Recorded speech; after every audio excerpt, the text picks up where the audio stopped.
you have the aftermarket support of Lynch Northwest, because it'll fit those clips.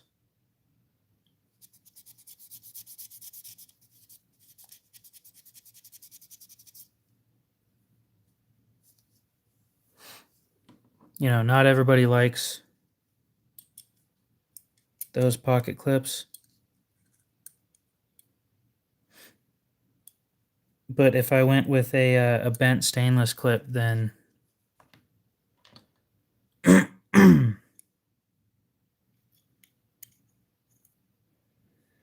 I suppose I could. I'd just do extra measuring.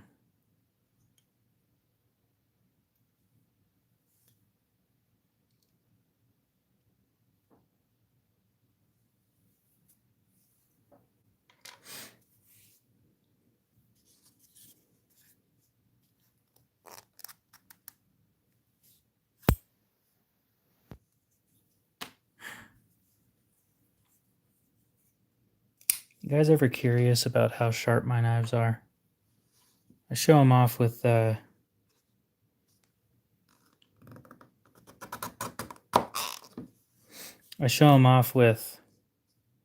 you know, the, what do you call it? Paper towel. And whoop-de-doo, they cut the paper towel, no problem.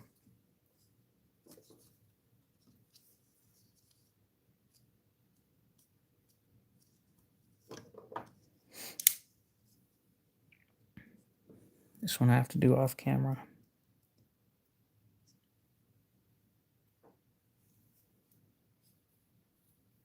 I don't have something that can help me split leather in half.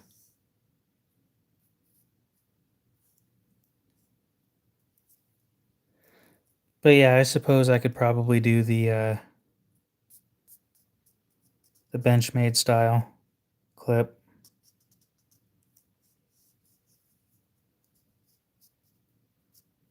I don't like the thought of measuring where those holes are at, though.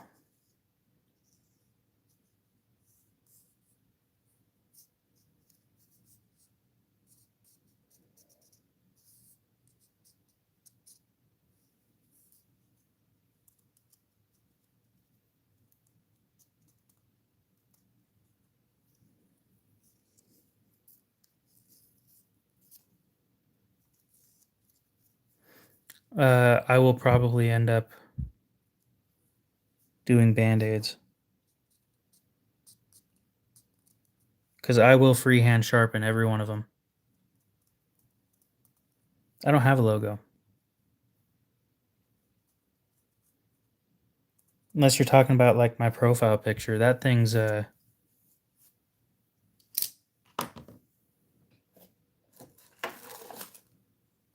this. It's a picture of this on a gray bed sheet.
Nope.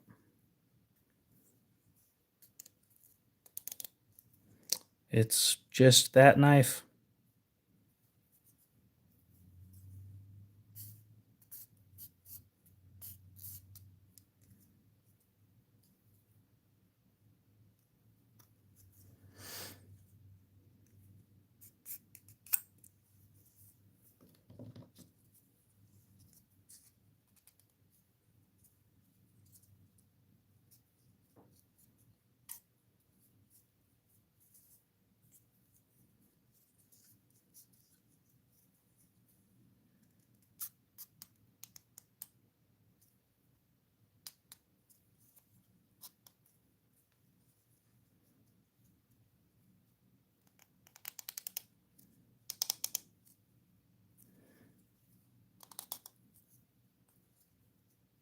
I actually kept my my channel logo as a K for the first couple months.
Has issues, has no shoes.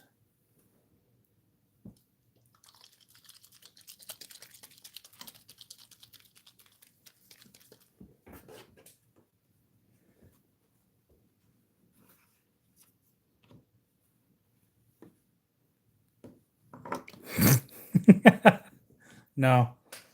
There's a bunch of leather in here, so I went and blew all the leather out of that.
Thumb hole isn't going to be an option with this steel.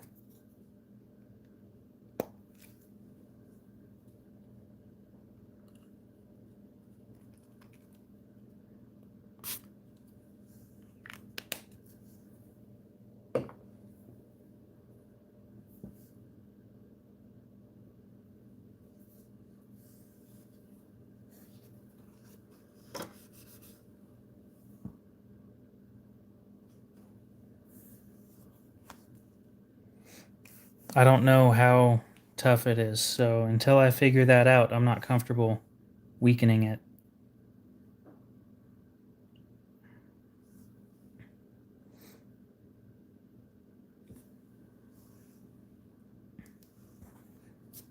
So I ask again.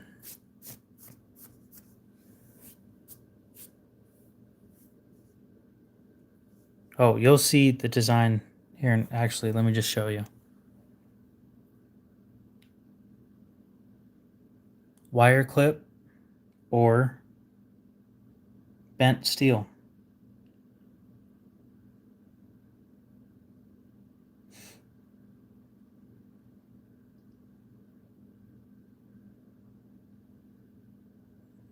Bent steel.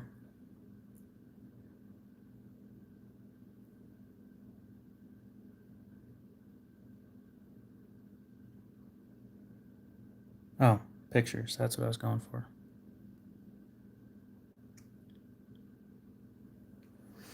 So here's what we have so far.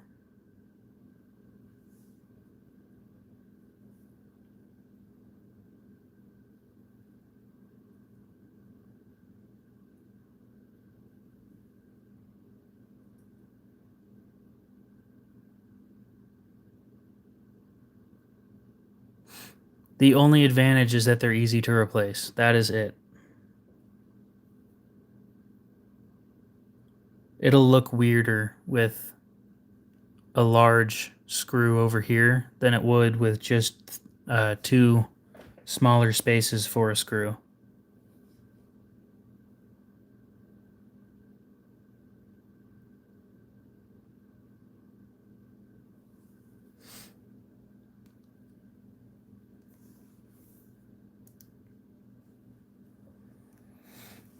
Then we're going with bent steel.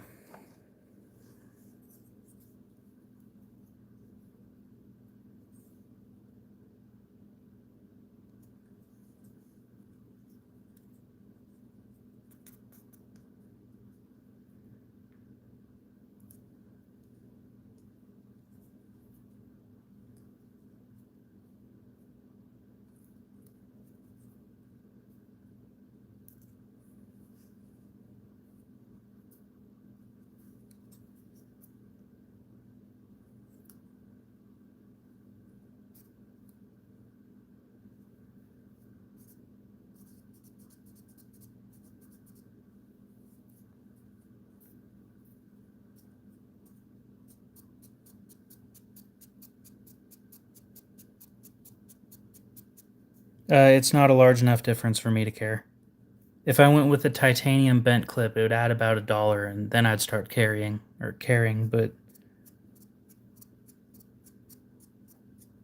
because the difference is going to be less than $1 per knife, I'm not super worried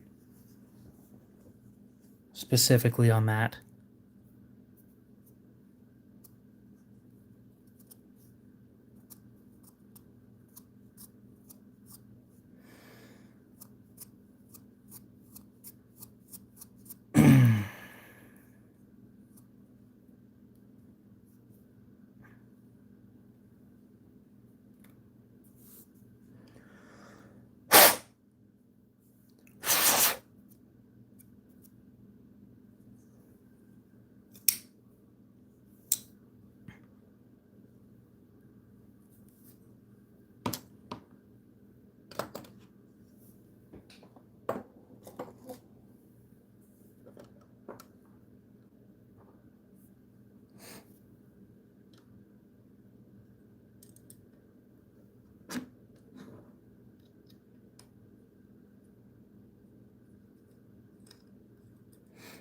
I know if I chose micarta, it adds $1 per knife.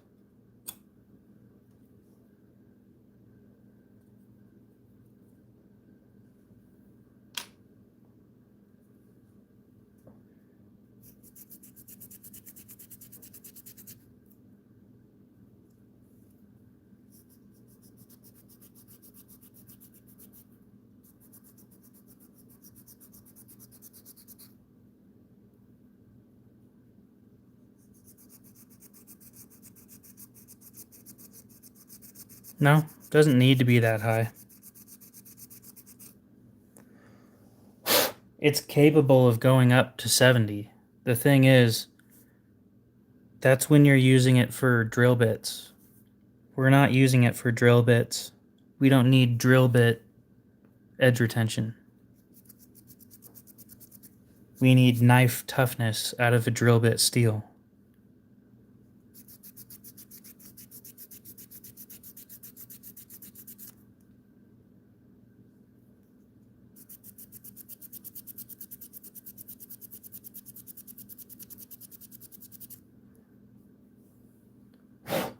Yeah, I've been seeing those a lot lately. I don't know why those pop up.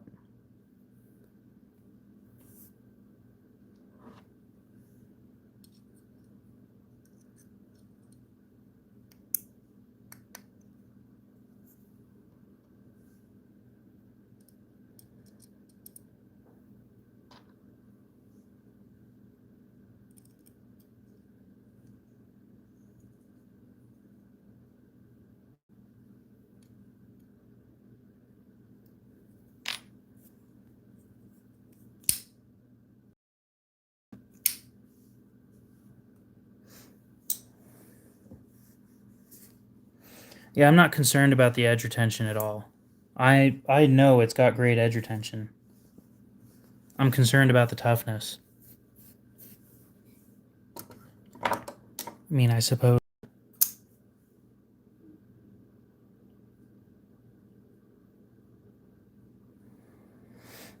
Yeah, I don't feel comfortable trying to break it.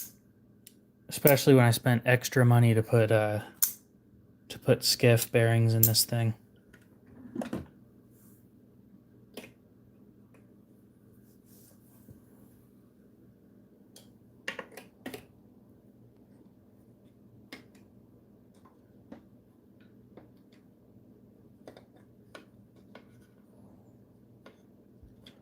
It's not going to be fun. It's not terrible. I've sharpened worse, but you guys will get them pre-sharpened. Freehand by me.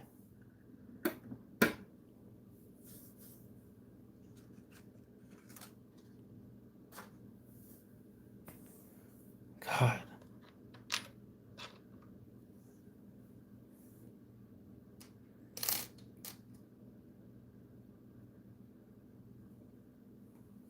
My feed is usually filled with people cooking shit that you would never see me eat.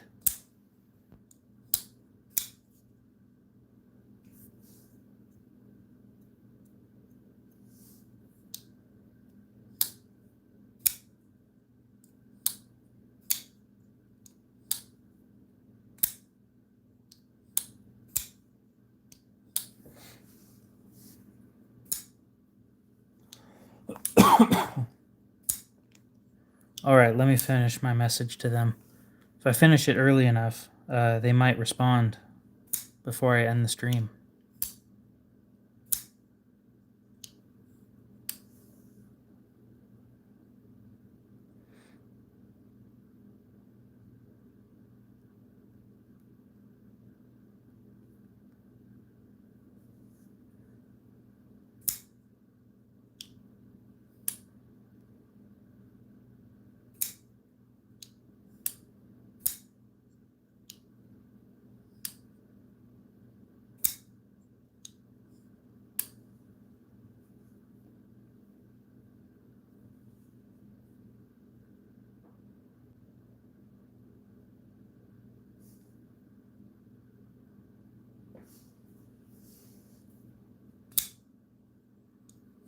Why would I abandon you guys?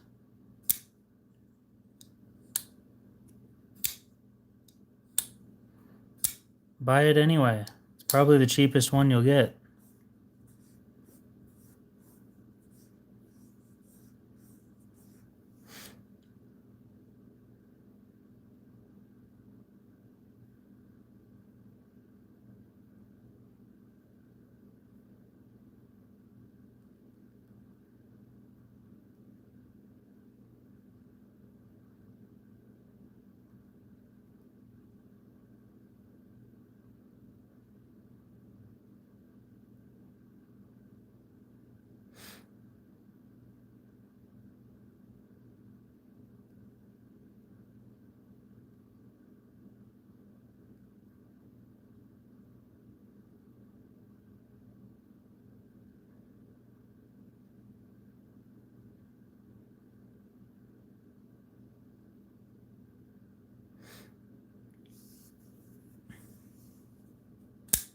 Yeah.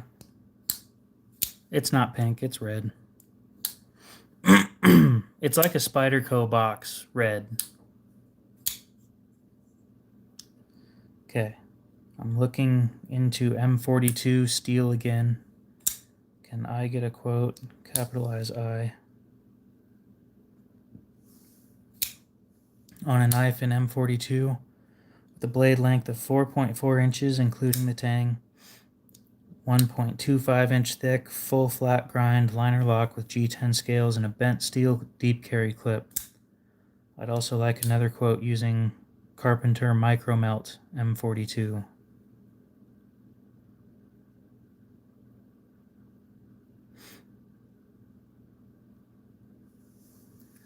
Yeah, I didn't clean up before I started the stream. And I didn't clean up during the stream because I had nothing that I needed to do.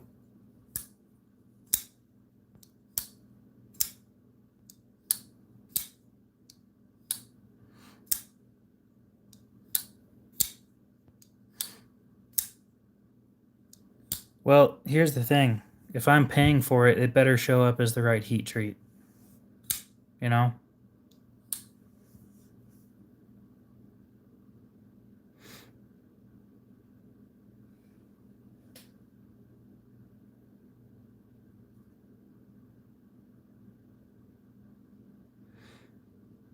The thing is, the heat treat costs the same no matter what heat treat you go with. So that's beneficial at least.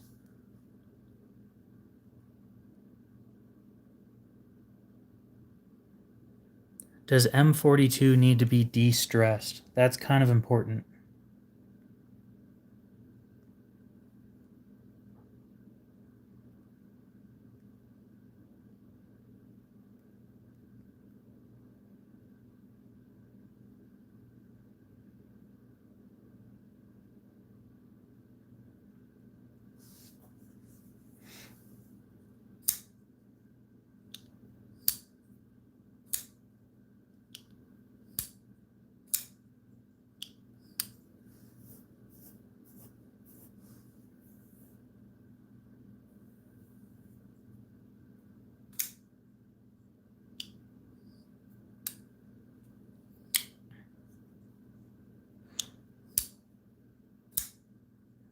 Yeah. I was thinking about that. Send it off to him and just let him keep it.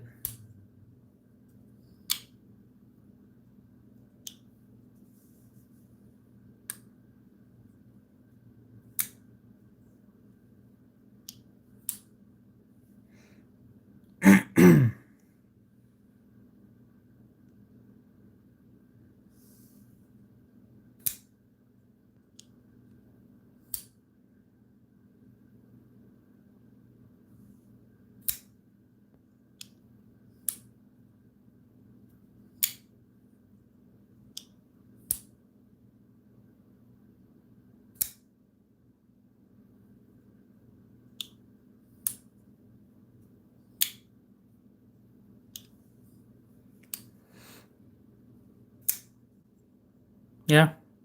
No, that wouldn't be a bad idea. Thing is, people don't get notifications.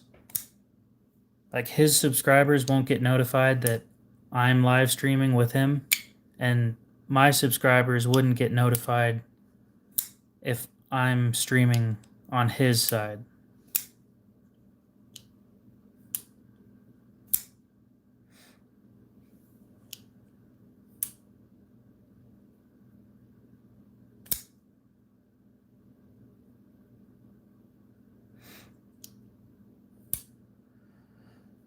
But yeah, if the micro melt version of this stuff is cheap enough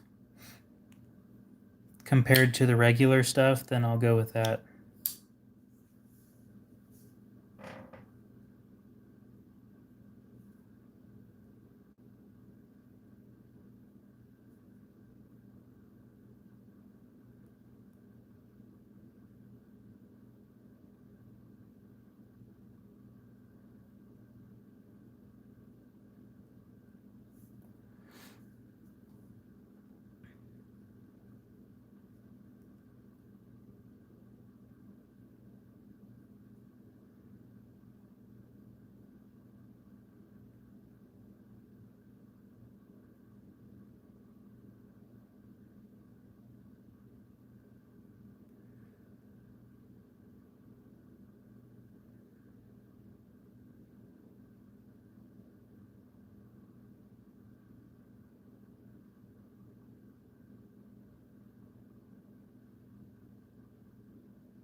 All right.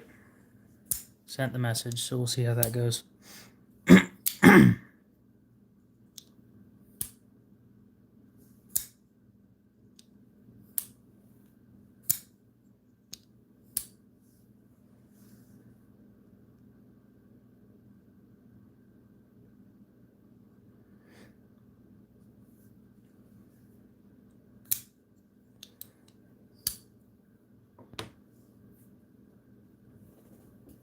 Yeah, I wouldn't be against that as long as the other YouTubers are okay with it.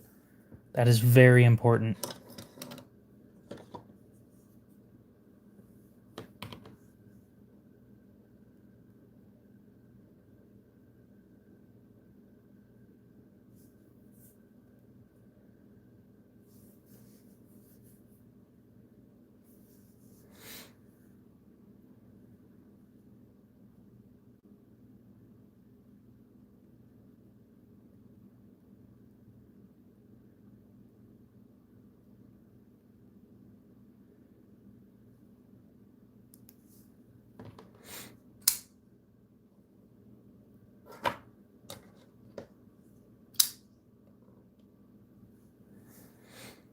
China Star might be dropping back in. I forgot to ship his knife today. And I figured, I looked into how much it's going to cost to ship his knife. And with USPS upping their prices on something, it's going to cost the same to ship him his knife by itself as it would if I had him buy another knife. So I was pointing out one of the Elementums for just throw it in and take the shipping cost off.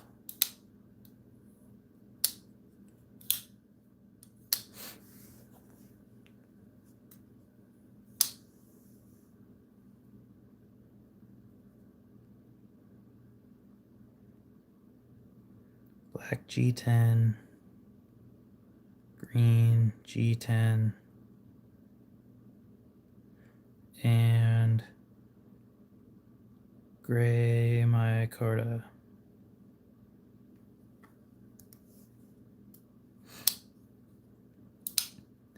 Yeah, so to ship, I didn't realize that the knife that he bought was less than 3 ounces.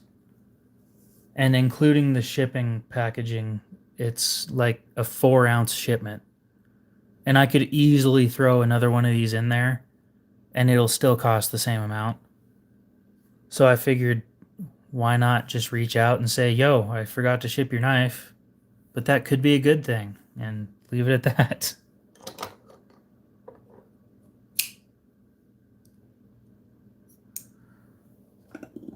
We'll see if he's interested or not.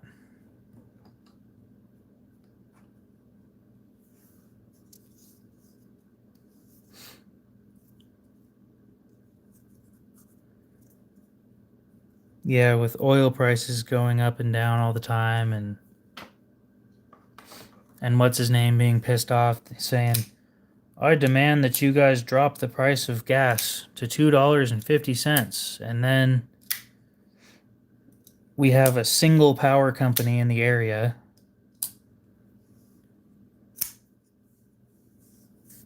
It's wild how they let power companies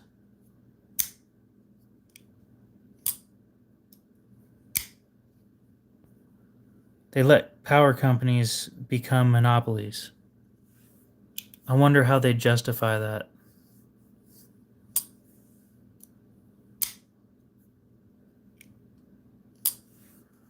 Steven, what's up? How's it going?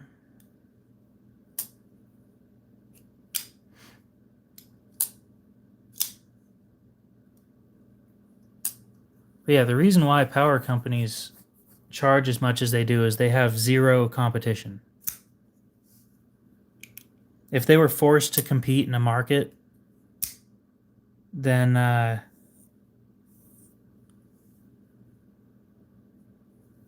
yeah, I 100% agree. I think data centers should be out in the middle of nowhere.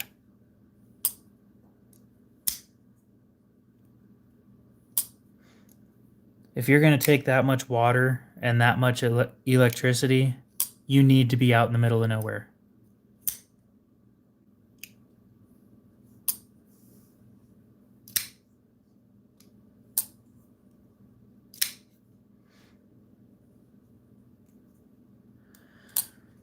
Yeah, I think our rates doubled in the last 5 years.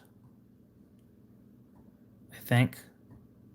I don't know for sure. Don't quote me on that, but it's not a low number.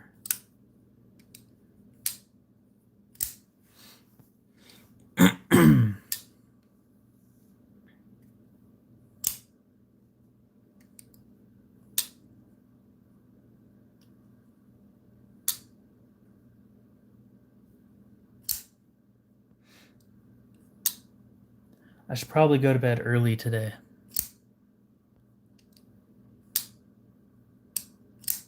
Get some decent sleep, hopefully, before an interview.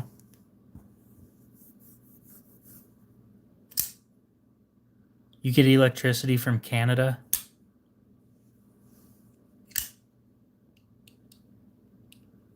I don't think you'd need artificial coolant in space. Space just pulls the heat out of everything.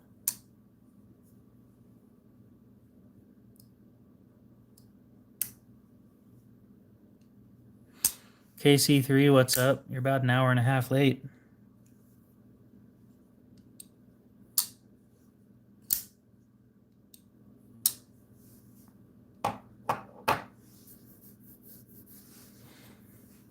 No? Yeah, I've been streaming for an hour and a half.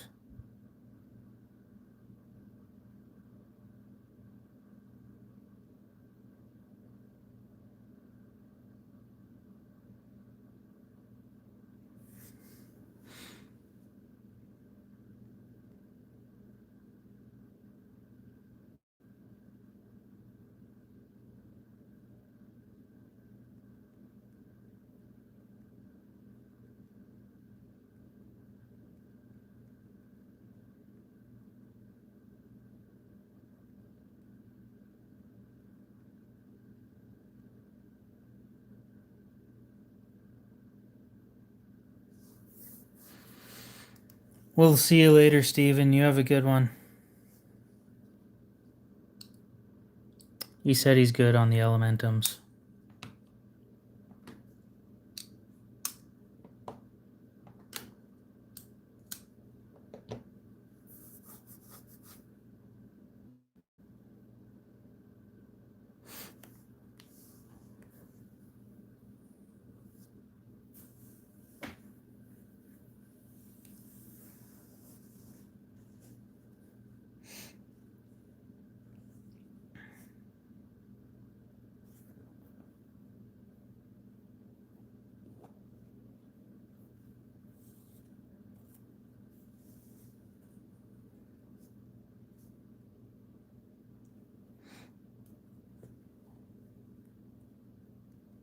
I do still have the picture of the knife, though.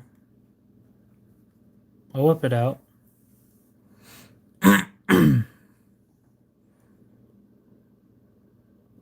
Still needs some changes, but I like it so far.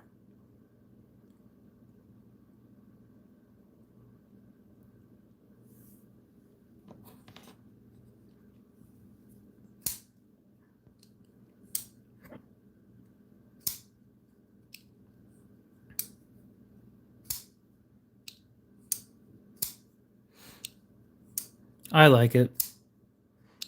I might have to work on the flat grind a little bit because I don't like the way that Spyderco does it. I prefer this, where it goes down at an angle and twists a little bit. When Spyderco does it, though, I'll just tell them that I want it exactly like that. They did a pretty damn good job on that one. Where's my Spyderco shit?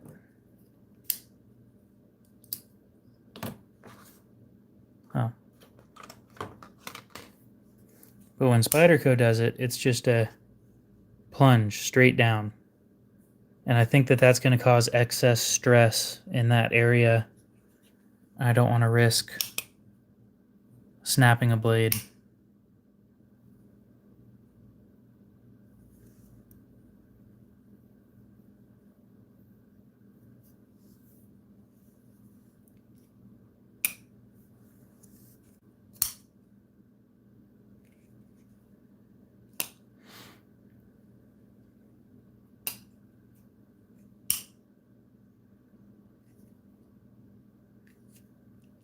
It's not a terrible knife. I still wish that the spring was a little softer. And I wish the cage for the ball bearing was a little bit wider. But I'm not going to drop the money to get an aftermarket cage for it. The blade steel's awesome, though.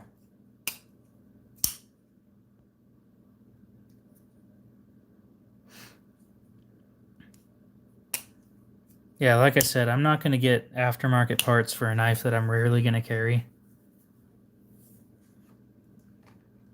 I have other stuff that I prefer, so...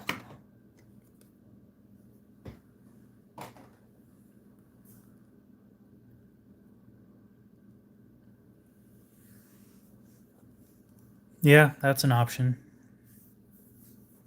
I think I'll just keep it factory though.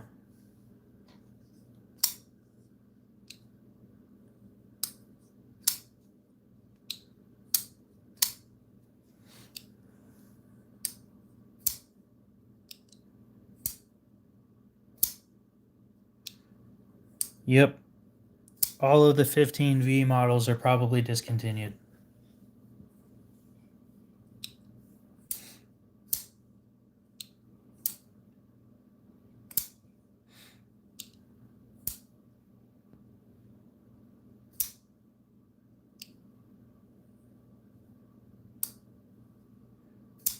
Yeah. I would expect them to be huge.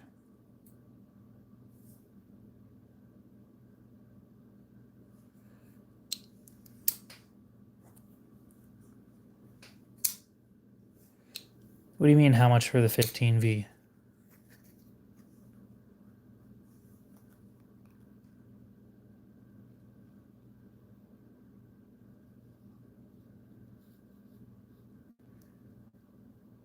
There are 2 reasons I'm not getting rid of that, well, 3 reasons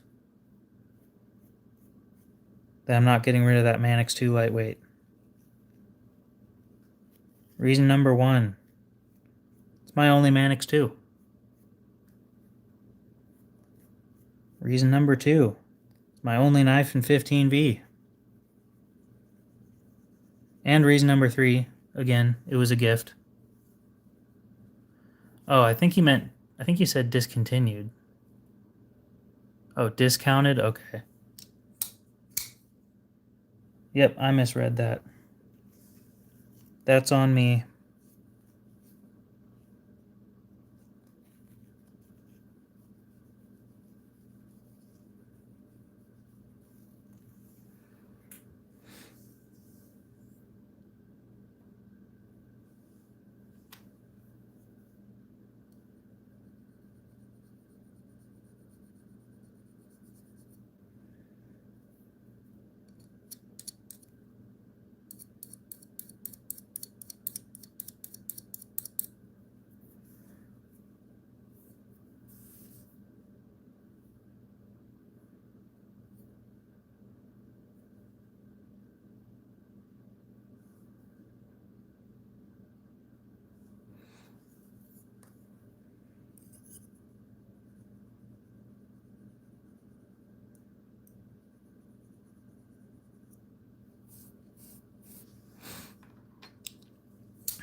It's funny that 15V is as cheap as it is.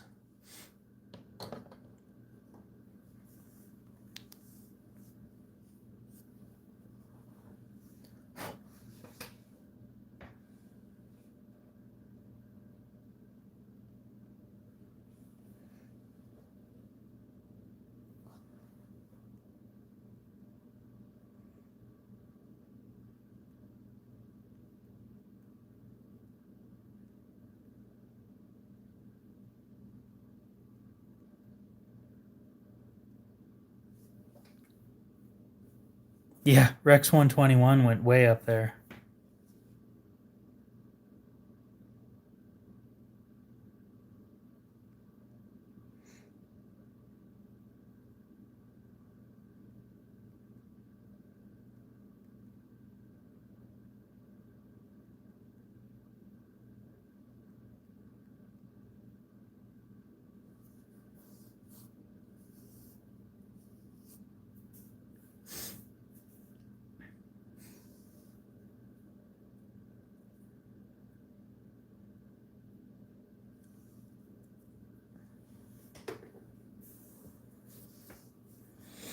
I think it's a little high, but knowing everything that goes into it, I'm not surprised.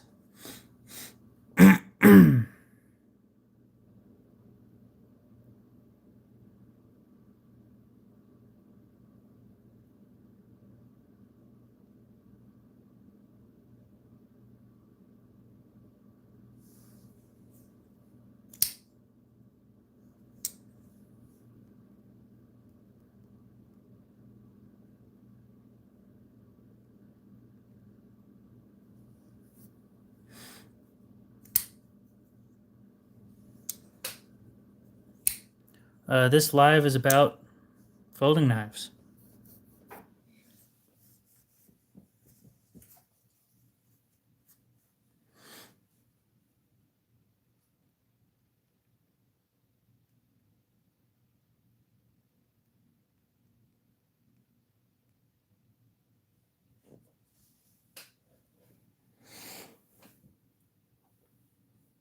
Love and life. Bunch of lies right there. It's about depression and consumerism. I don't know. We may end up sharpening something tonight.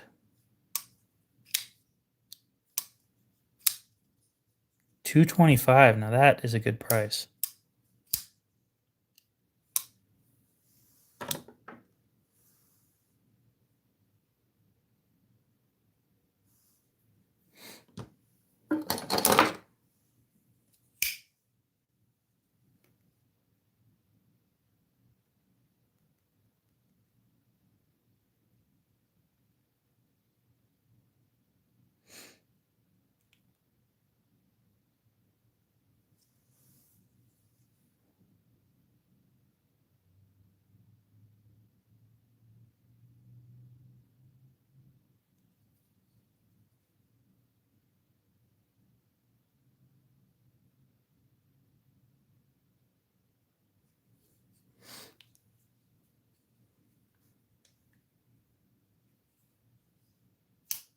That sounds about right.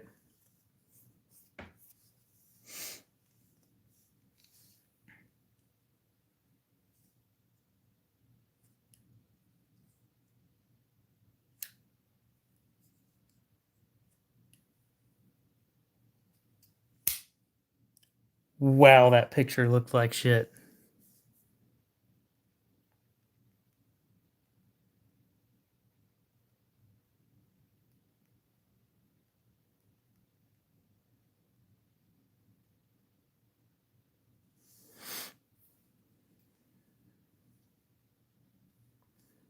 A cougar hunter. Yeah, right.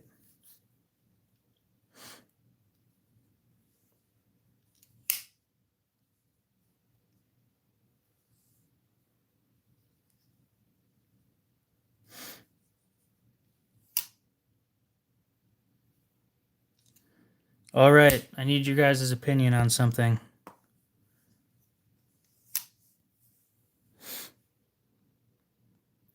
I had this thing priced at 70.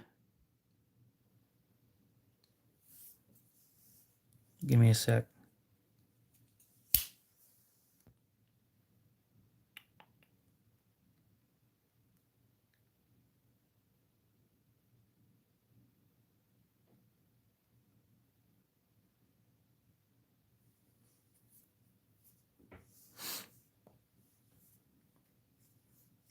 The Panthers.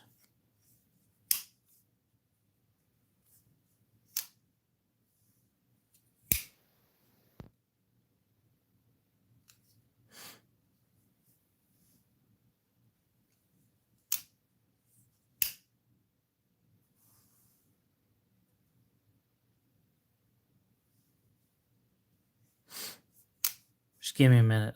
I gotta see if he's interested or not still. So I had it priced at 70. It's a buck 110 Slim Pro in S30V. I had it priced at 70, and then now that he's bought two, or if he buys two, I'm going to cut shipping off of one of them. So this would end up being 63. Right?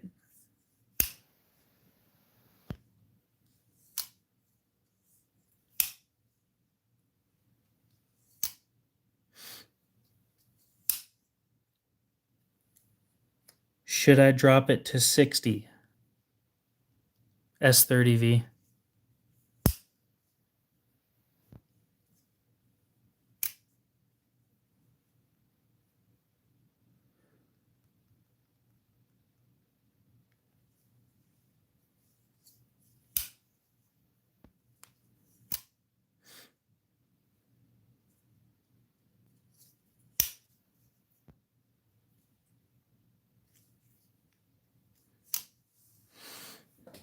leave it at 63.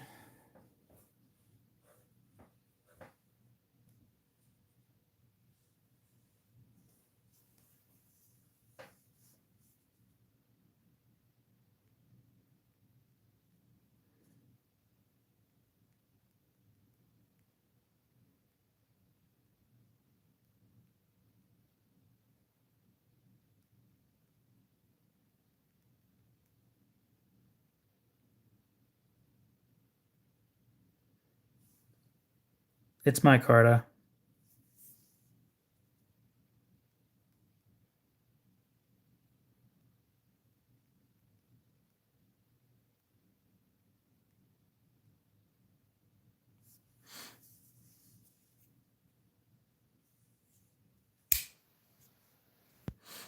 I might do the I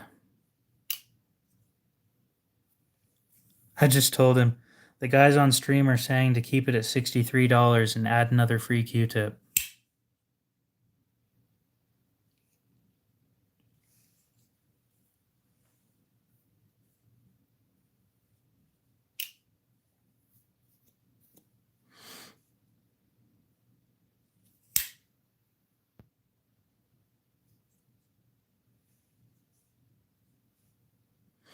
Haven't gotten a response yet. I'm being left on red because he's cooking right now.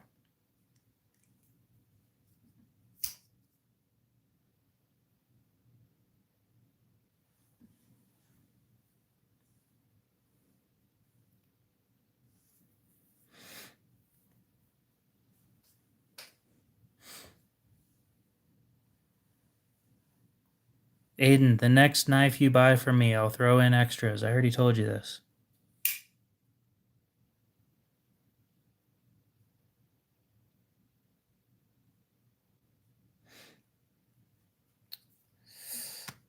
I think I'm going to lose a deal over $3.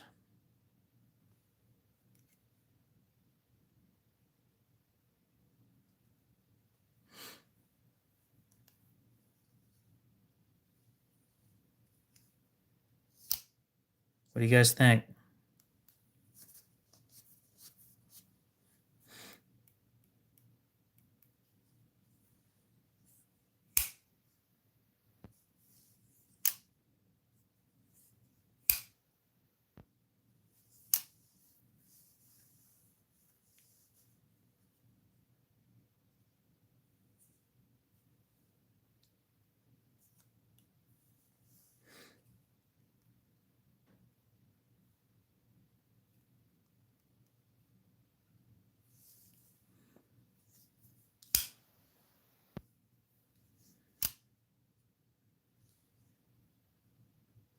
I'm probably going to...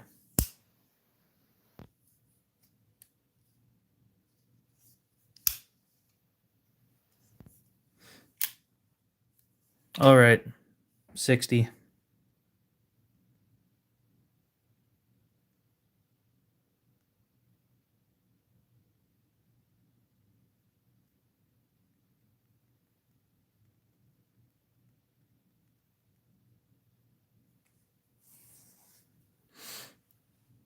Nah, I'm just going to meet him and leave it at that.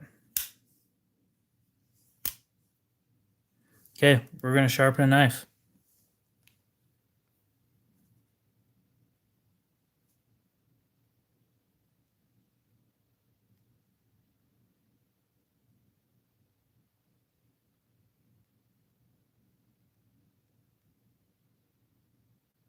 He says, paper towel slicing sharp, please.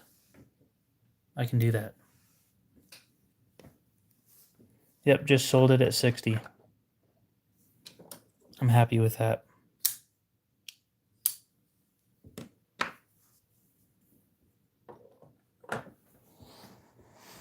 Oh, that puts me $60 closer to a custom.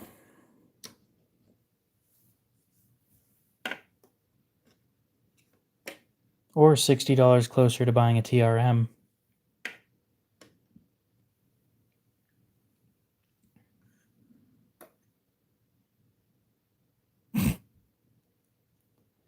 No, I don't need that.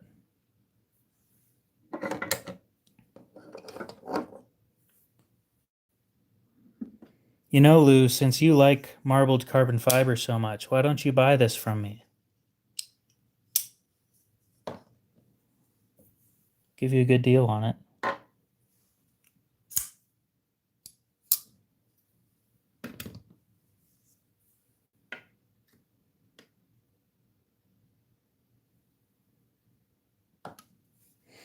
Jim, what's up?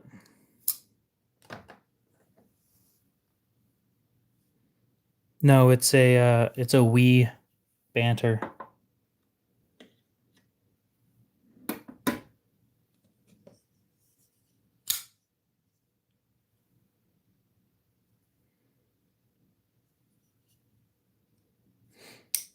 Frank, welcome back.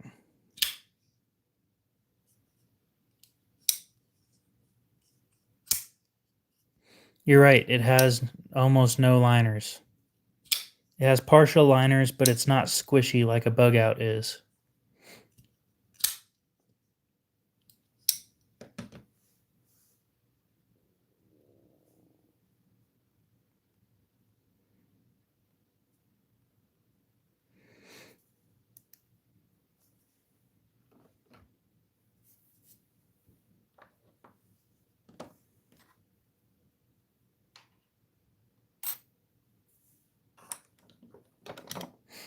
Frank, I got a question for you. Was it you that was interested in that Reeve?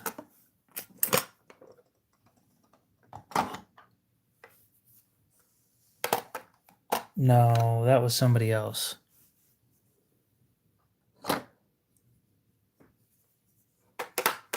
Yeah, that was definitely somebody else. Never mind.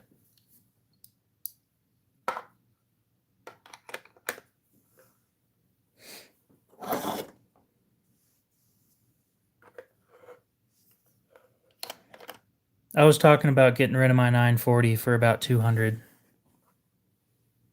I haven't checked prices on those though.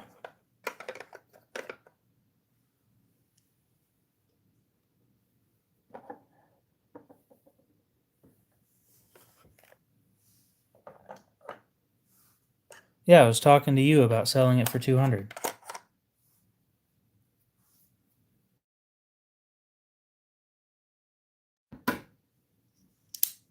I just forgot to look at prices, and we kind of both agreed that between 185 and 200 was a decent price.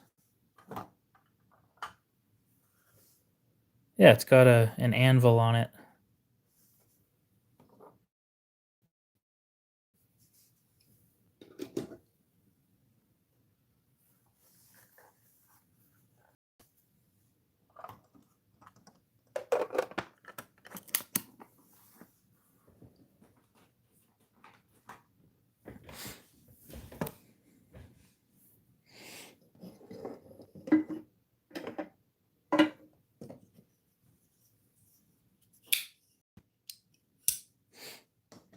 I'm going to repost all of those other knives for sale. I'm dropping the price on them.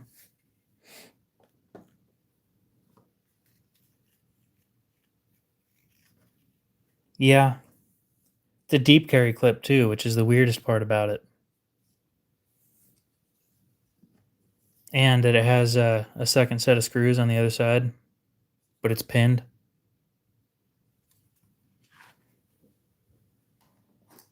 How do you like them apples?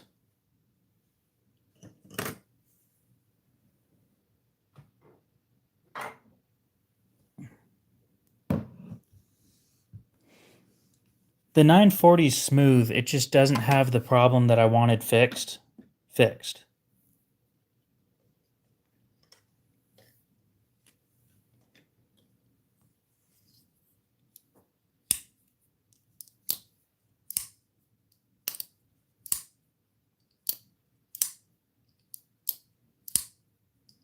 It's a lot better than it was.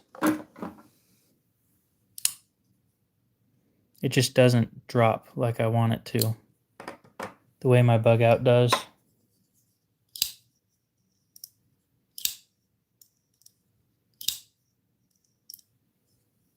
That's when I wanted my 940 to do. And since it won't do that, I'm disappointed. I am very picky.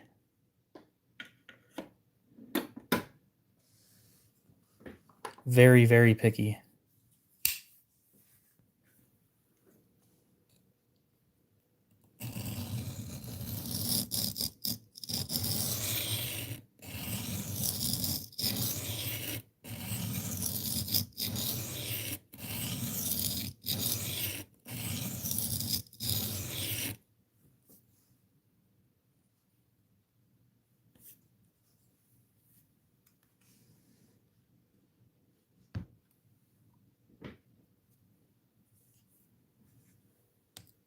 Well, lucky you.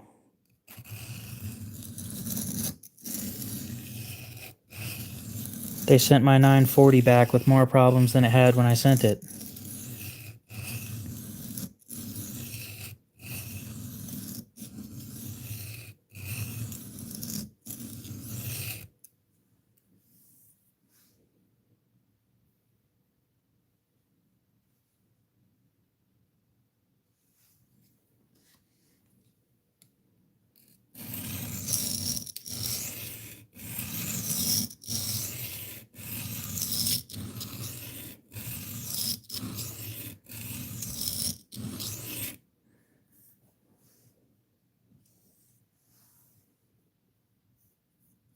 Will it?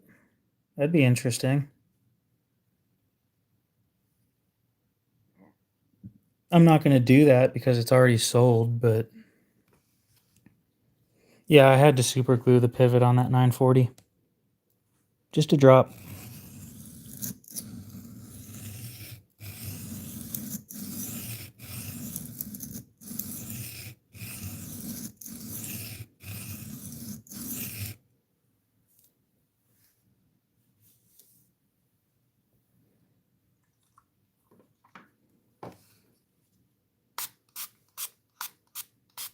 Yep, basically. Makes me want to never buy from them. Not that I ever have. All the knives that I've gotten that are Benchmades, I've gotten used.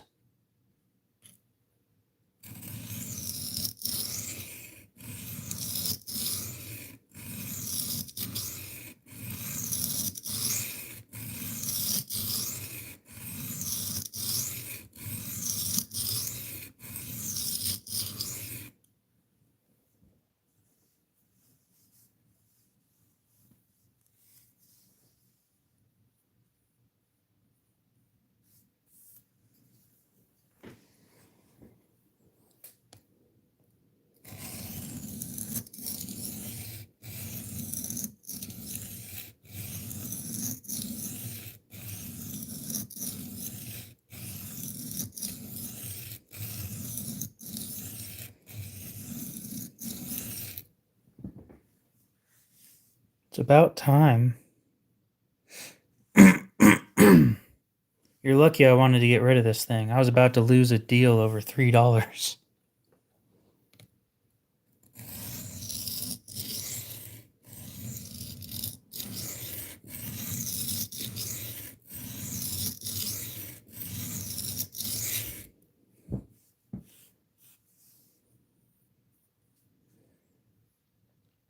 I won't buy anything from ProTech until they make something in either G10 or titanium.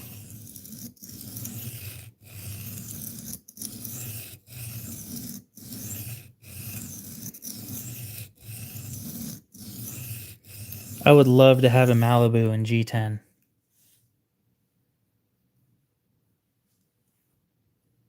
Magnamax, G10. Yeah, you are a repeat customer, but that's not why I did it.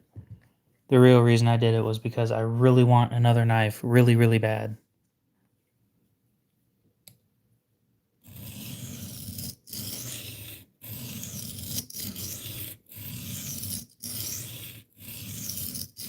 And I thought about it and I'm like, all these financial guys that I've watched videos on, you know, when you're, it's like, listen to it this way. It's nowhere near the same ballpark, but if you're selling a $9 million house, right? Throwing in a couch and a flat screen TV isn't going to be... It's worth such a small percentage of the price of the house to just give it away.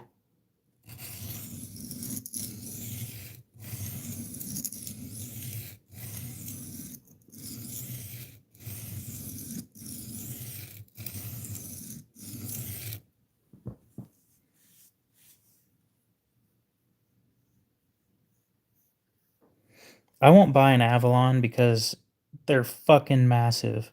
I got my hands on one the other day and I didn't realize they were that big.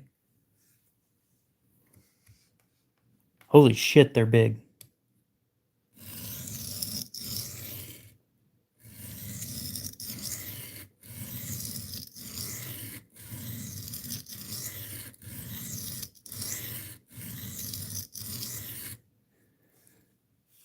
You know what I really want? I want a Malibu button actuated, a G10 Malibu with a button actuated compression lock.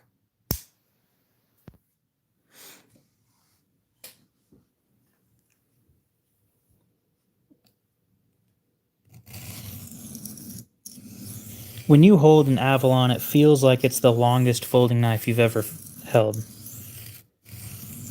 Being that it's got a 4-inch blade, it feels almost as large as my Spyderco Military. It feels good. It's taken a little bit to sharpen it, so that's a good thing. The smoothest knife in my collection is cheap. It was, like I said earlier, $62. It's also, yeah, the Avalon's also really pointy.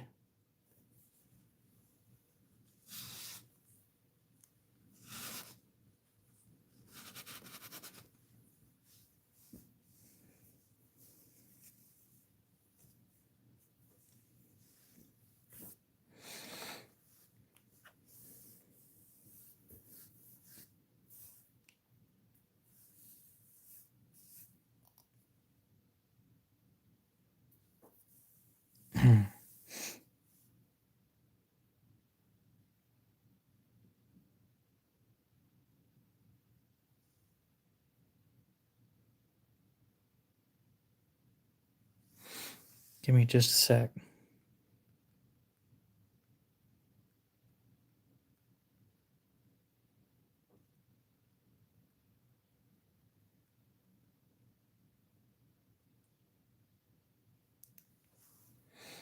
Okay, continuing on.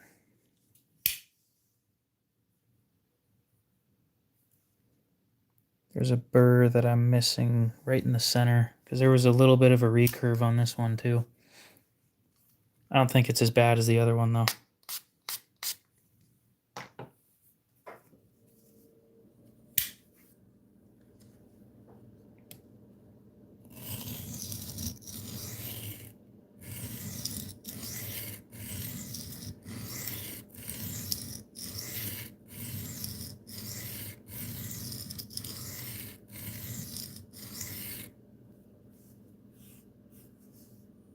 I've never even touched 10V. I want to. I want to have some 10V, but I've never even touched that stuff.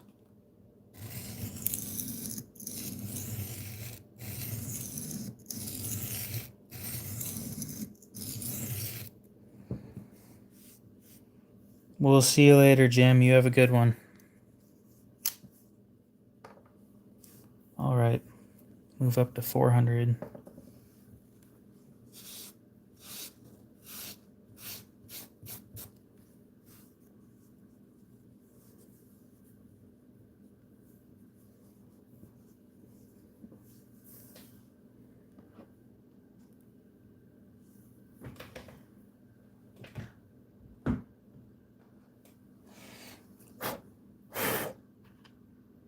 I think my favorite steel now is S90V.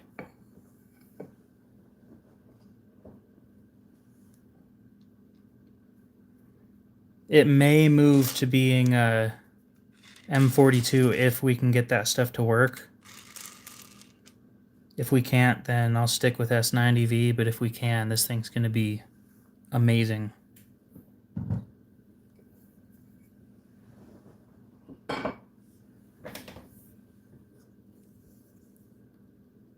Damn it.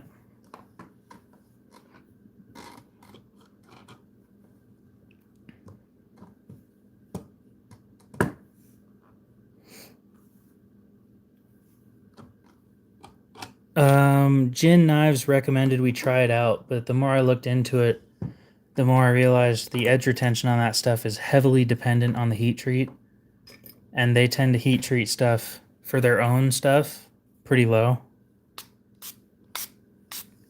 So where it should be about 63 HRC, they would be heat treating it at about 59 to 60.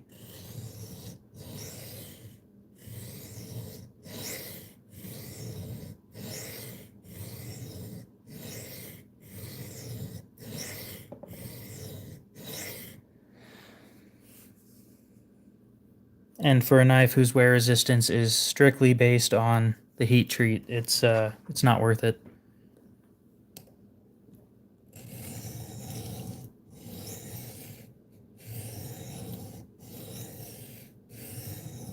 And I don't think that it would stand a chance against D2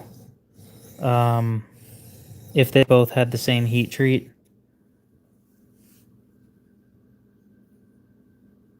If they're both sitting there at 63 HRC, D2 is going to whoop its ass.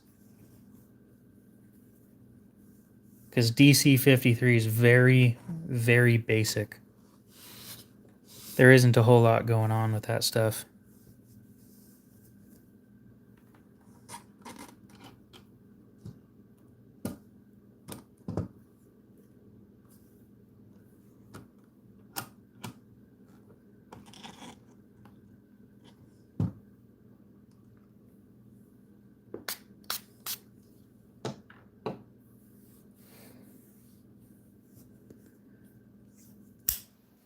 CPM D2 is a great steel. I wish it was used more.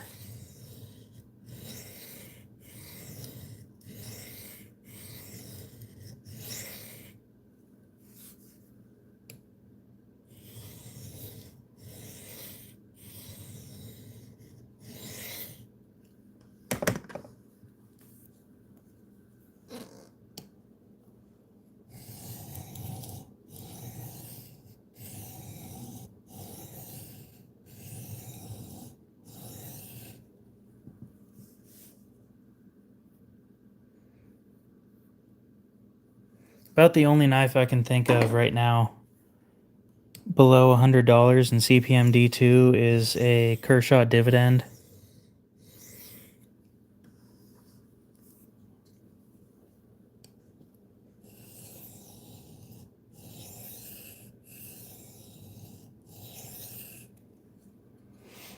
Of course, we've got Benchmade with their stuff in CPM D2, but they're charging way more than Kershaw.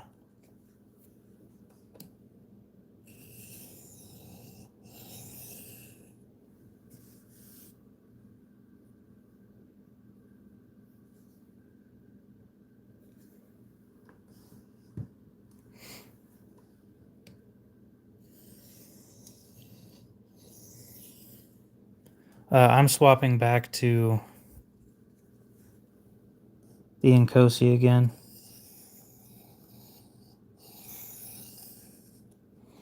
The QB just didn't do it for me. It's fun to fidget with, but other than that, with the fact that it cracked my screen protector, I'm not super happy with it right now.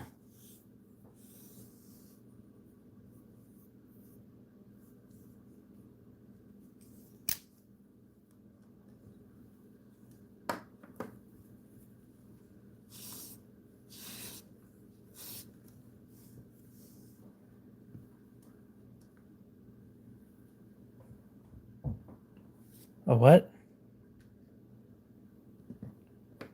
Is that what you call children? A whimperer?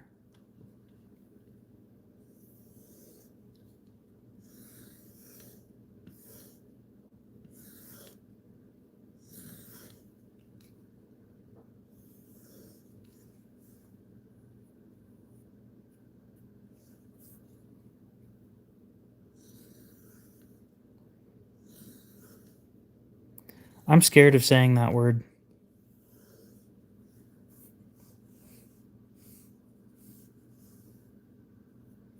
I know it's just another way of saying neck knife.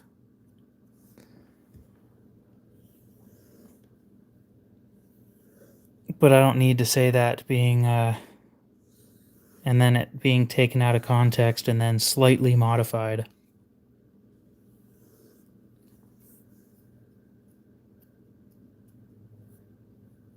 Damn, that sharpened up nice. Why can't they always do that?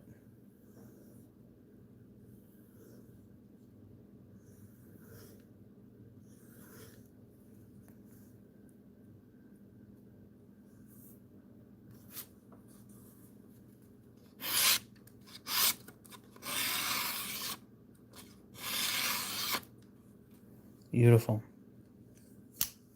Let me go grab a... Oh, hey.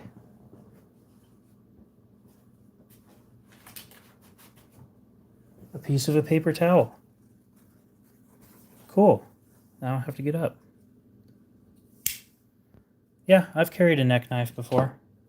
I carried a CRKT, whatever their model is. I've got a Wharncliffe version of it.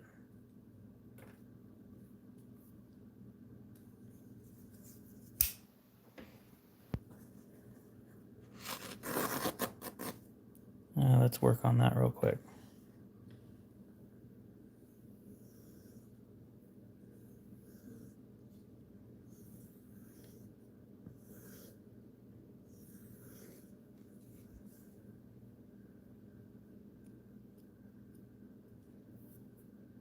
I'd hate it if somebody stole my truck. That would really suck.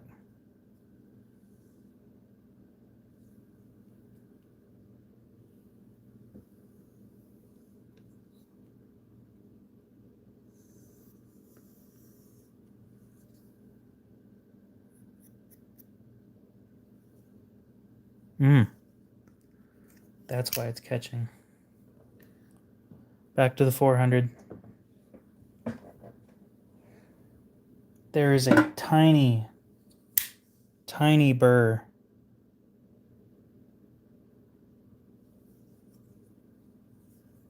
Yeah, I don't remember what the neck knife from CRKT is called.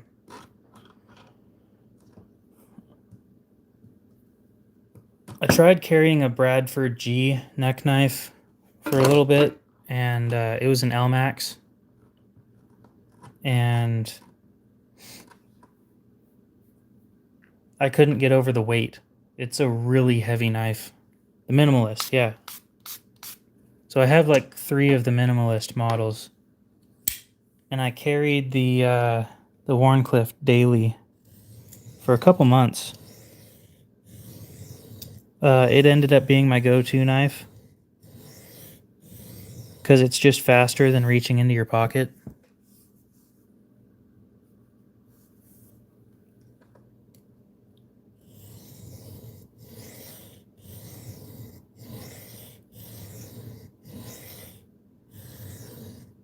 Back then, I wasn't concerned about steels, heat treat, anything like that.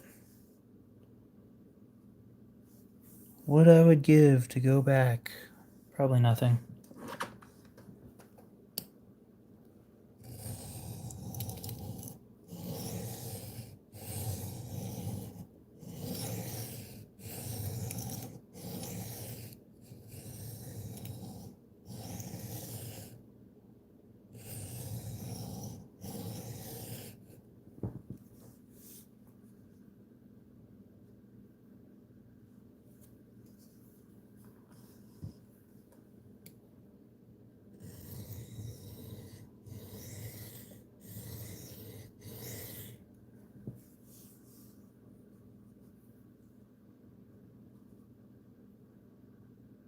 Beautiful.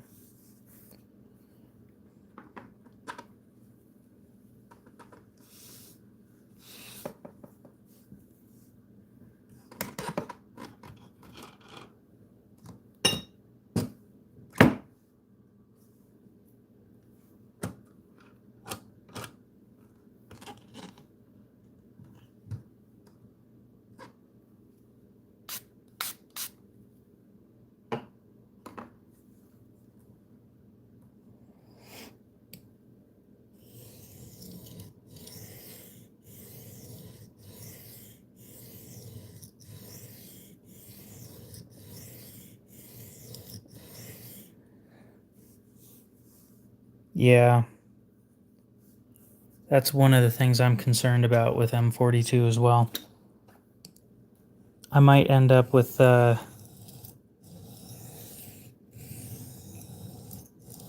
doing a DLC coating on those.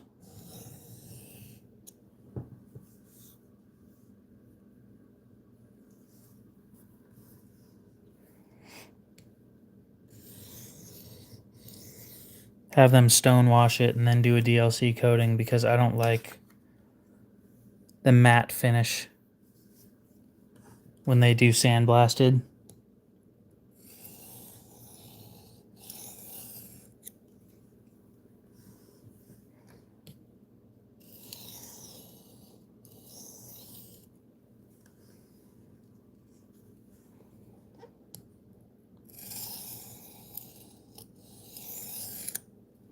Oh, the benefit of doing M42 with DLC coating.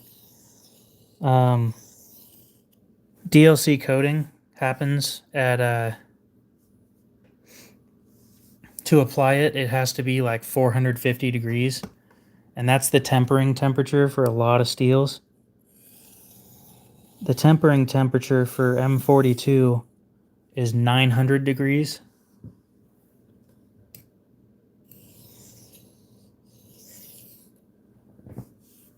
So it's not going to lose its temper, and it's not going to have the HRC lowered by having DLC coating applied. Because this stuff is designed to handle red hot heat while being used.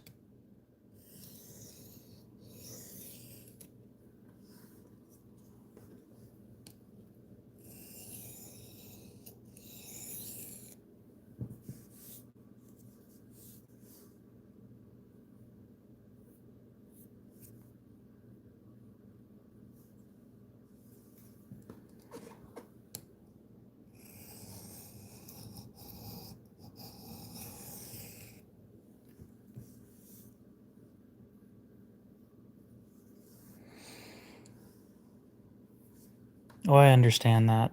I think it's important to protect the blade against rust, though.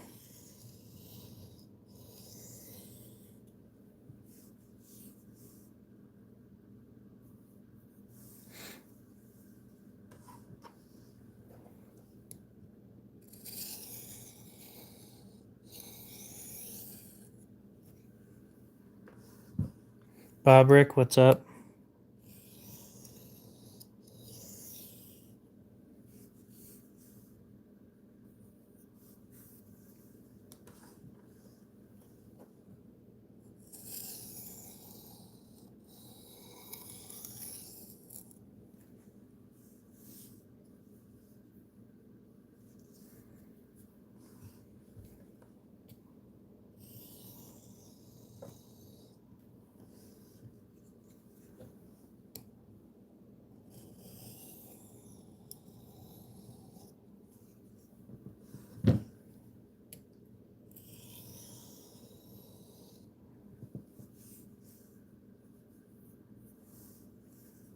Nope.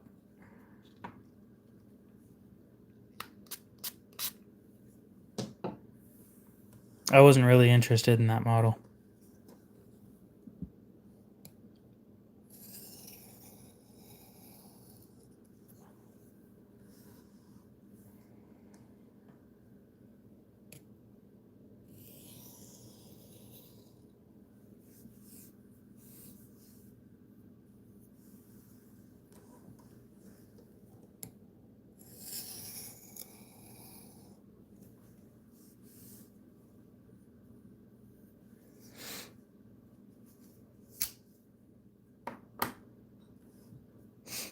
What's disappointing about them?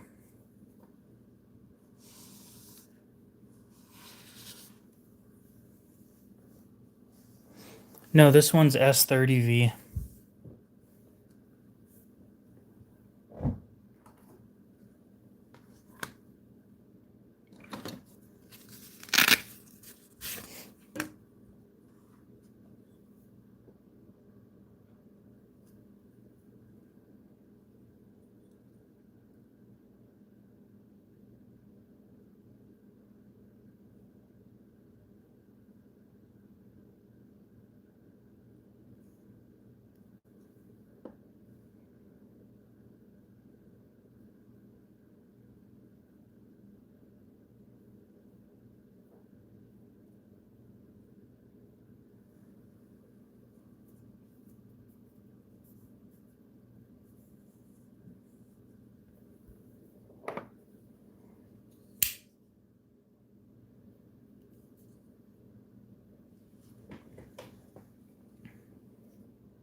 You know what would be really funny is if I paid Jin Knives through PayPal.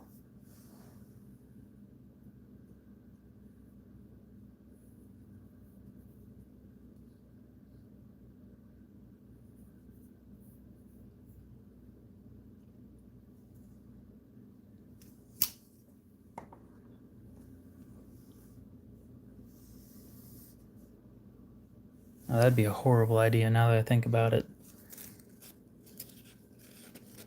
PayPal does not like knives. If that money got confiscated, that would fucking suck.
It does look a little bit wrong without wood.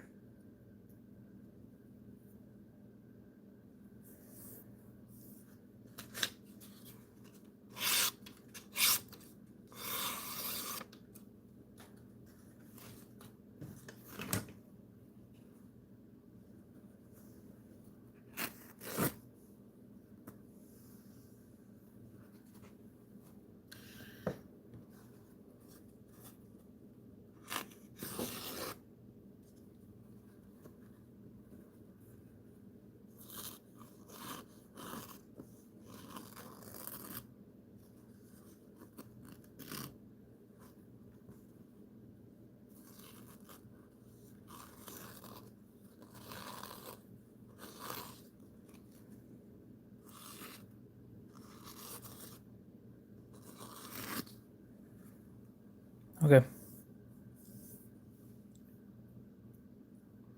I'm happy with that.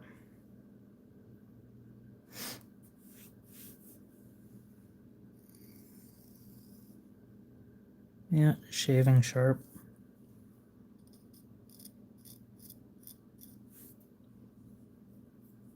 Well, now I got a bald spot on my face. Okay. That's sharp enough for me.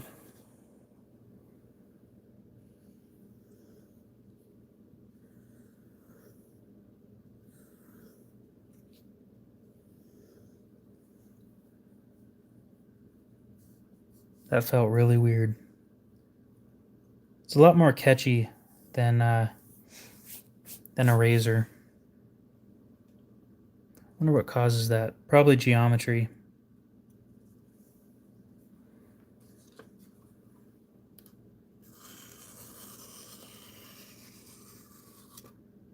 Oh, beautiful. So beautiful. Damn, dude. You were in 8th grade before I was born.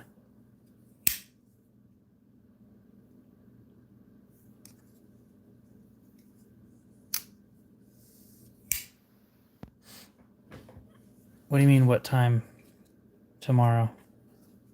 Oh, yeah, dude, it did.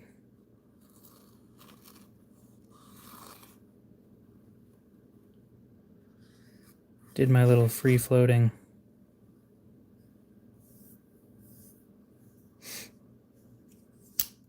If it can't do at this point, if it can't do a free-floating paper towel, then it's not sharp enough.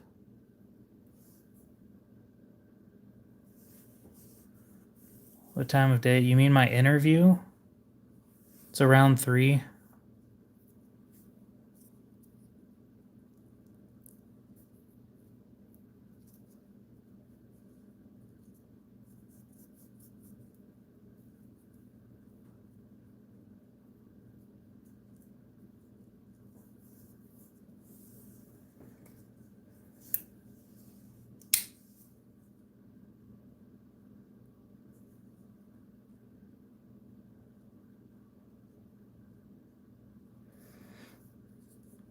I didn't have issues with algebra because my 2nd grade teacher was teaching us that kind of stuff. Very, very appreciative of her. She's probably dead by now, but damn, she was a good teacher. That was also the first class where I didn't pay attention and was actually confused when I started paying attention again. It never happened since, and it didn't happen before that. I don't remember what we were doing. I think it was like my first introduction to multiplication or something.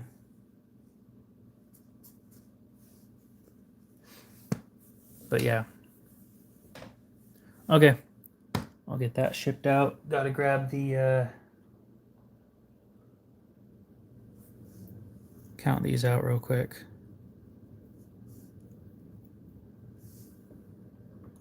5, 6, 7, 8, 9, 10. And no extras because I gave you an extra $3 off. See, you could have got another free Q-tip, but no, you wanted $3 off instead. Yeah, I never did that kind of stuff. I smoked a few times, but didn't really have a fun time, so I just figured it's not really worth the amount that it's going to cost to continue this.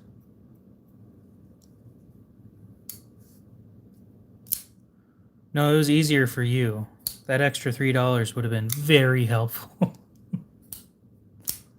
$3 is $3. You know, since I haven't shipped it off yet, I have other stuff for sale.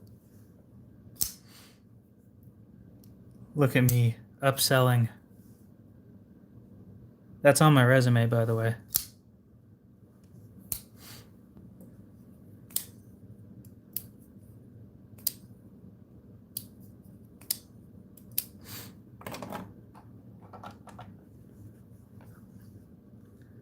Gotta tighten this a little bit.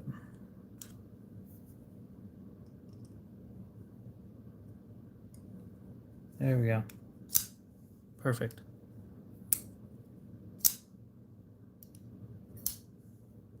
Is it?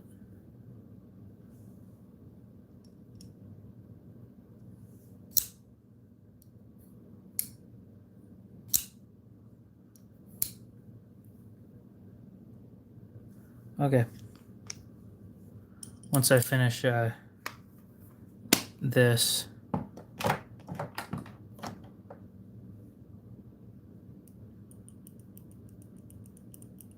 no, I put that I have a YouTube channel though, because the YouTube channel is actually relevant to the job. If it wasn't relevant to the job, I wouldn't put it on there.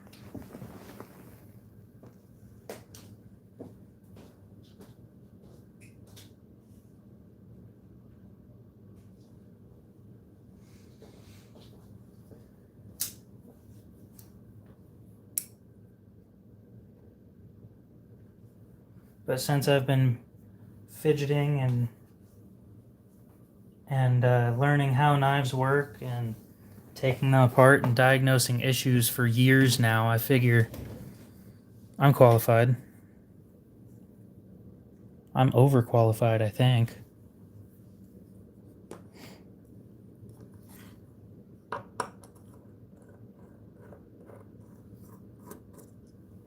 All right.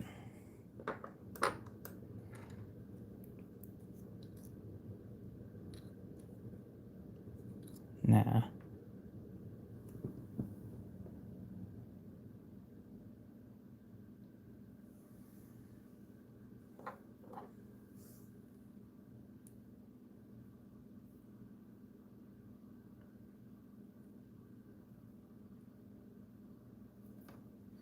Please don't fall, please don't fall, please don't fall.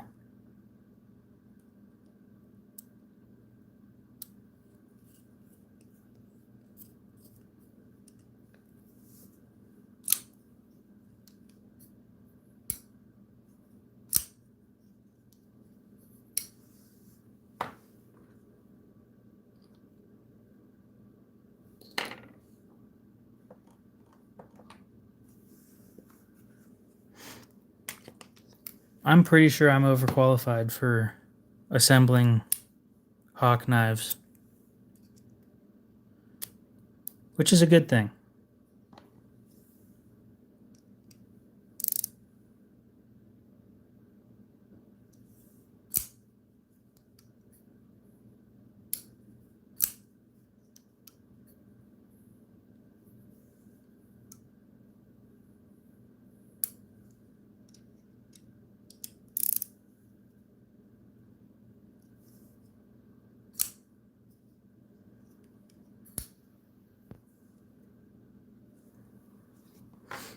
I'm not going to be doing the interview in person.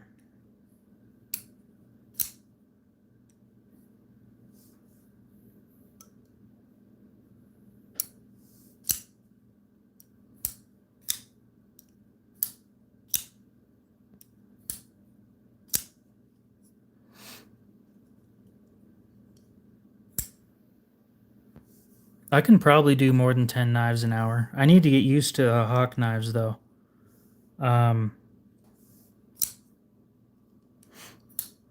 I do full disassembly and cleaning, and I can do about 3 knives in an hour doing that. If it's only putting them together, piece of cake.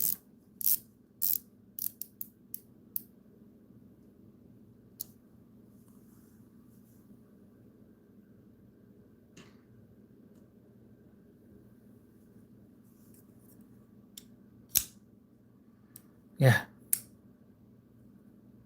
Quite easily.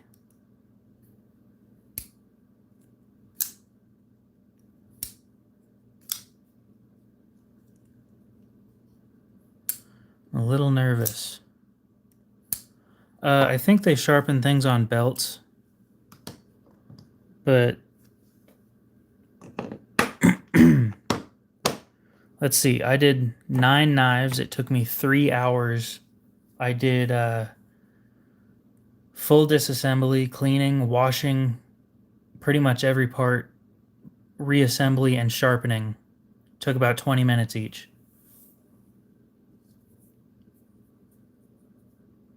Mind you, these were all different knives, not multiple of the same knife.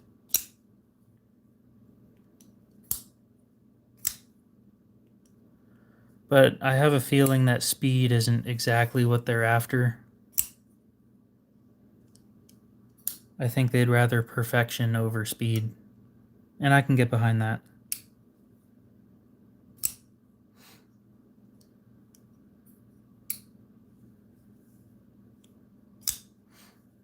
I mean, hell, the fastest I've ever assembled a knife was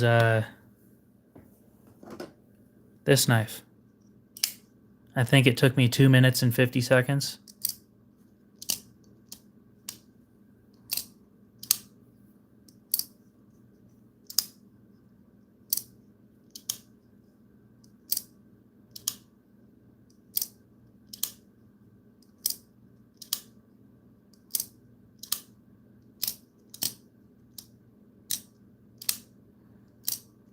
This one's just fun to play with.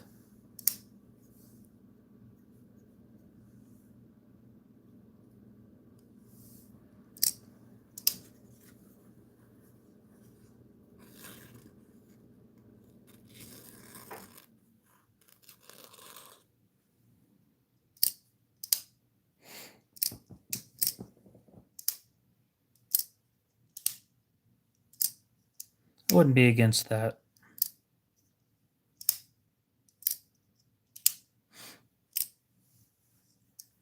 I don't know, I just think assembling knives is probably what I would be best at.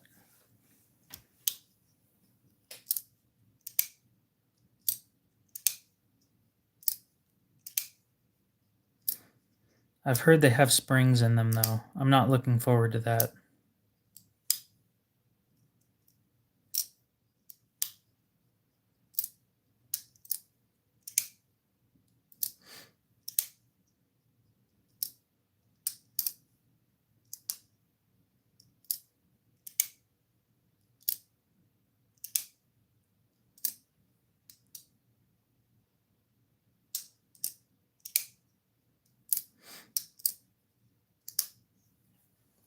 What to do?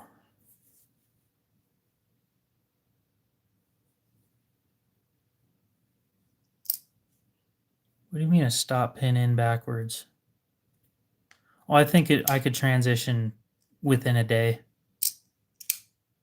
to from doing my regular knives to doing their knives. That wouldn't surprise me. I do learn pretty quick. But like I said, I don't know if they're trying to pump out thousands of knives a month. It kind of seems like they're a smaller deal than that. I'm not 100% sure though. I think I'm going to get it this time. Is it Sindri? Is that what it was?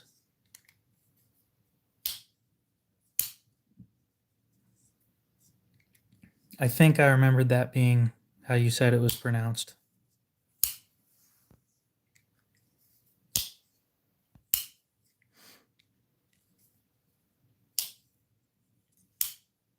Sure. Then I'm assuming I'm close enough.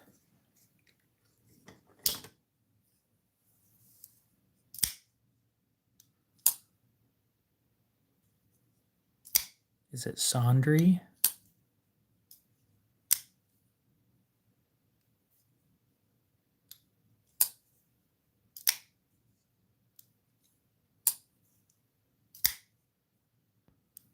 Yeah. No. I think I'll stick with the name that I got.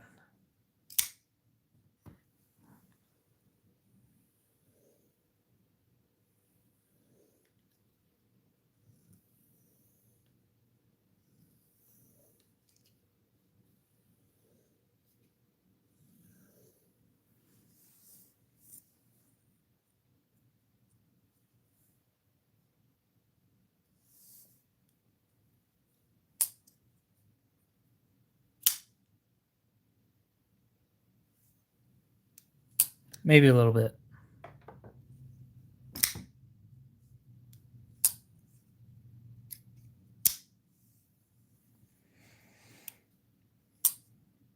I have an interview in 12 and a half hours. That's just a wild thought to me.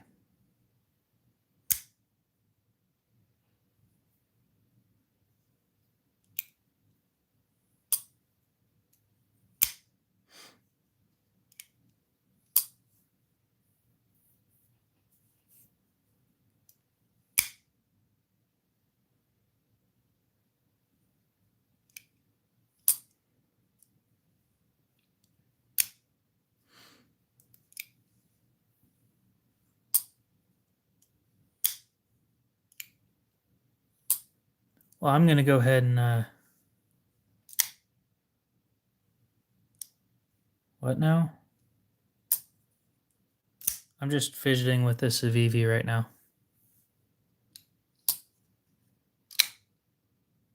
I kind of regret buying this one.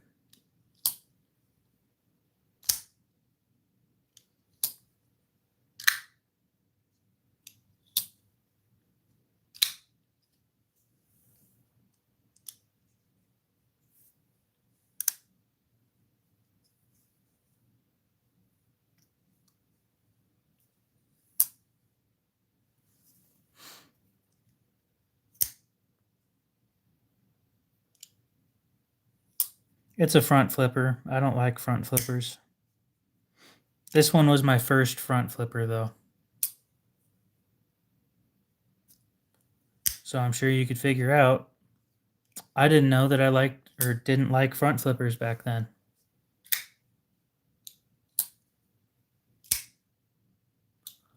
That's an interesting thought. You could do a front flipper version of a crossbar lock.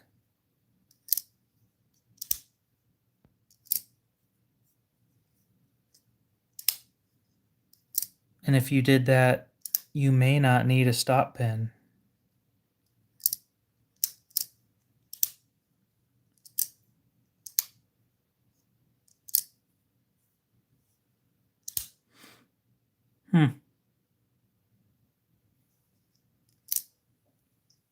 Interesting.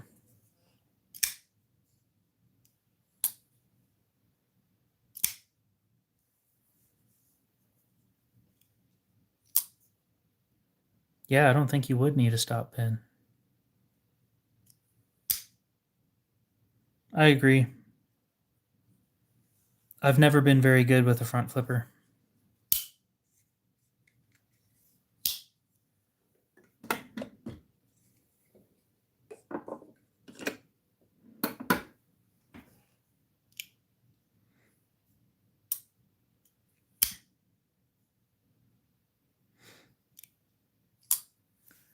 I wonder if they do anodizing at Hawk. If I could say, yo, I want to buy not a deadlock. I want to buy a Talon, but I want it to be pink titanium. Wonder what they'd say about that. That'd be hilarious. I can't think of anybody else who would want one of those more than me.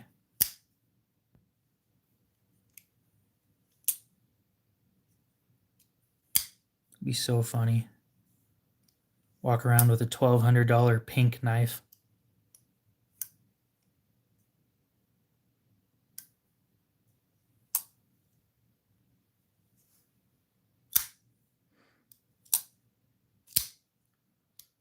It's not like terrible if you can get it done right, but God, I had one of the guys at my local knife shop. I handed him my Umnumzon and said, hey, look how smooth it is. And then he used the glass breaker as a front flipper, and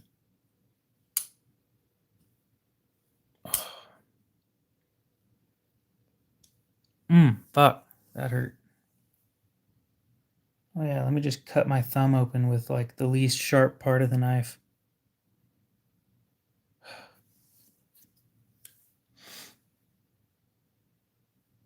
Well, now I definitely can't get rid of my Umnumzon because it cut me.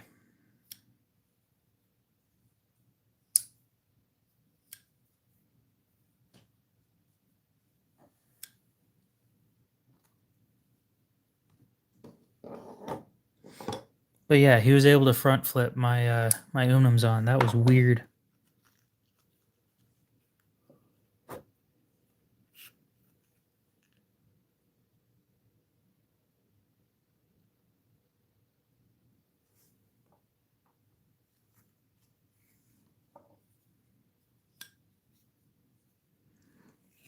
My Umnumzon is not a beater.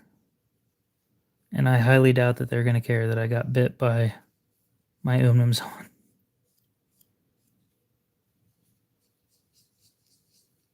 You get bit, it happens. Part of the hobby.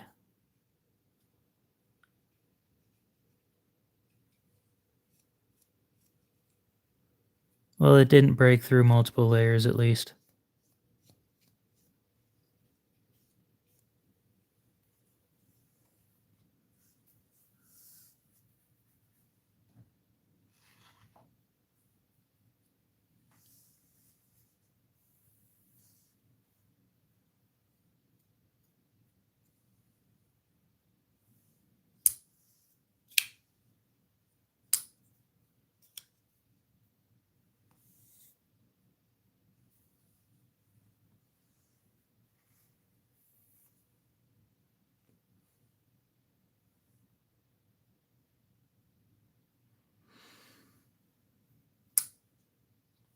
Yeah. The worst part is the glass breaker is just kind of pointy. It's not even sharpened.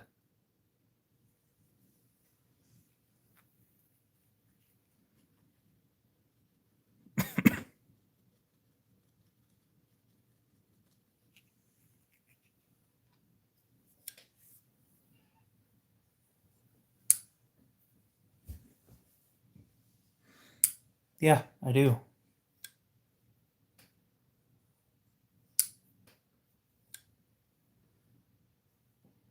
I'm not going to take it as an insult. It's just the truth.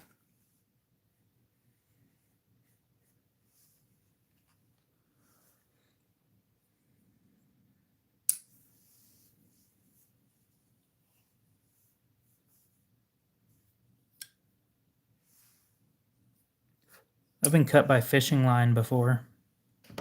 That sucked. Damn right. Dude, I'm made to be a manager. I fucking suck at doing shit.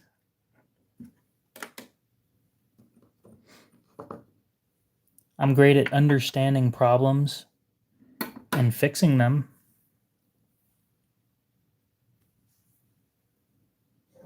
Of course, I need context to fix problems, but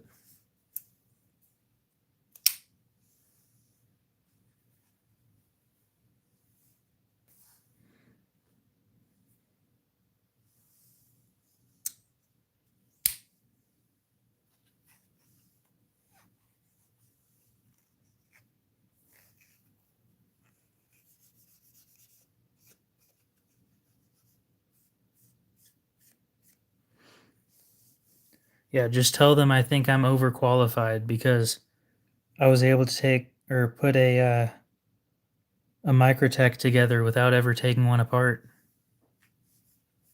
and never watching a video on it.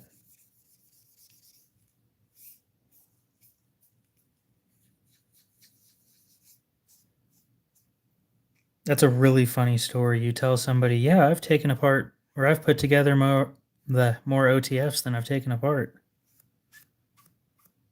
Well, how'd you do that? Because one was sent to me in parts.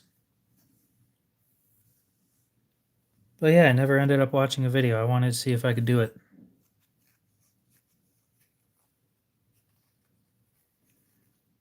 It's not something that I would consider fun.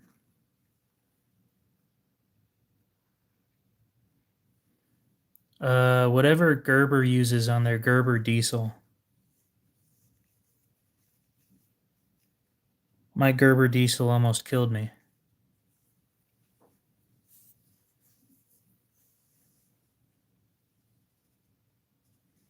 Next best was my Sebenza, my second one.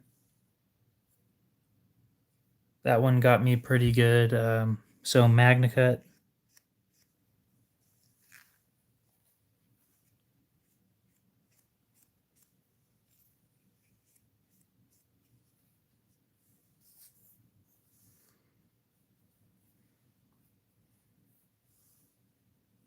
Oh yeah, definitely. Wouldn't you hire me? S30V.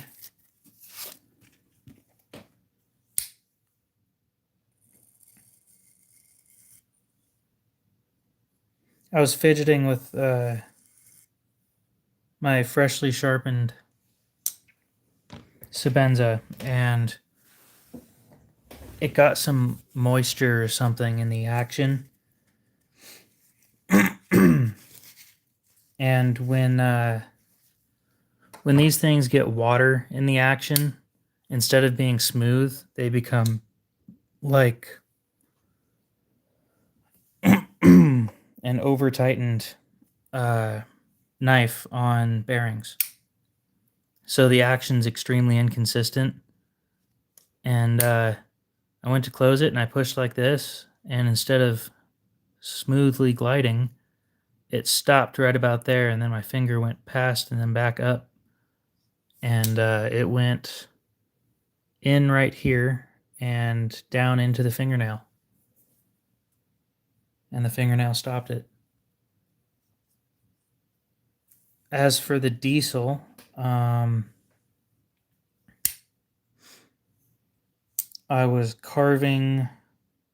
using it as a saw because it was a serrated blade, and the knife didn't come with a saw on it. So I'm using it as a saw, and the way that those blades are designed is similar to this, where it's fully serrated up until the end, and then the end just comes right off. So basically, it went from being on the wood to going right here and then all the way down to right there. And to this day, there's almost no feeling right there. I can still feel up here, but right here, nothing.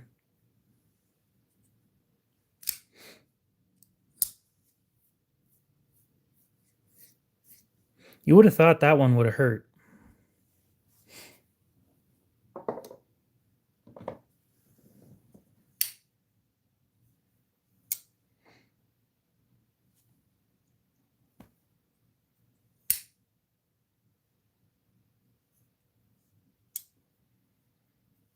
Adrenaline is a hell of a drug. The knife that's cut me the most is embarrassing. It's a ZT 0022. And those things, I fucking hate them because they're just the worst. Right? It's this tiny flipper knife with like a 2-inch blade. And the way that I hold them to open them is I open them a lot like this, where instead of going like this, I go like this. And what happens is I open it like this and it rubs against my hand and it cuts me right there. And I've been cut 5 times by 3 separate 0022s.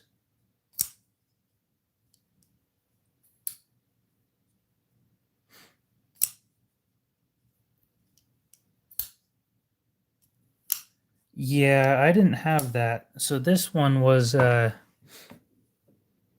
like, don't get me wrong, I saw the artery in here, which you shouldn't be able to see. That's definitely a bad day. But so this cut split about that wide when it happened, and I could see everything in here. And vein popping off that way, which you can see right there. And then the artery that went like in here. So you could see that. And then there's just a whole bunch of fat in this area. And I blame my fat, the fat being in my wrist, for saving me.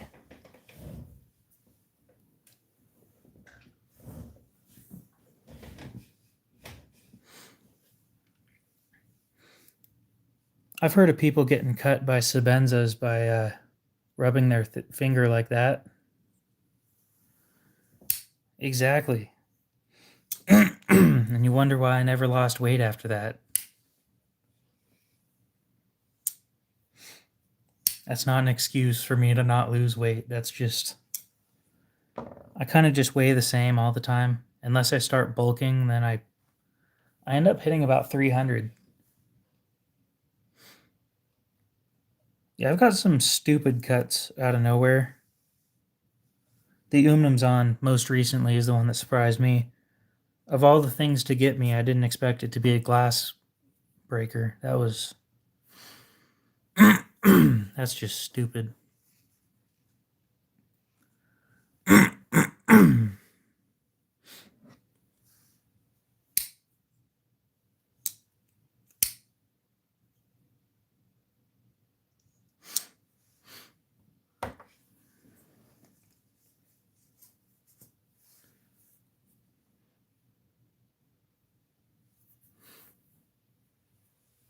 Here in about 4.5 minutes, I'm going to go ahead and end the stream. Go off and do something else for about a half hour and then try and go to bed early. Oh, what do you mean early? It's going to be 3:30. That's 2.5 hours earlier than I usually go to bed.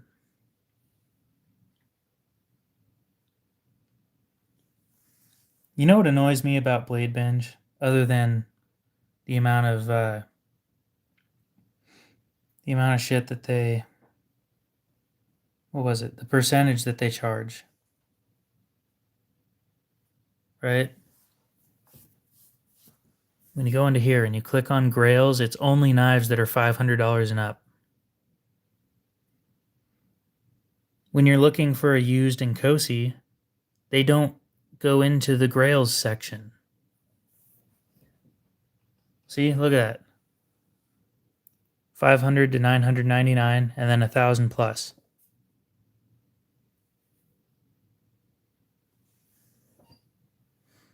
$120 to do a trade? The fuck? You have to pay to do a trade?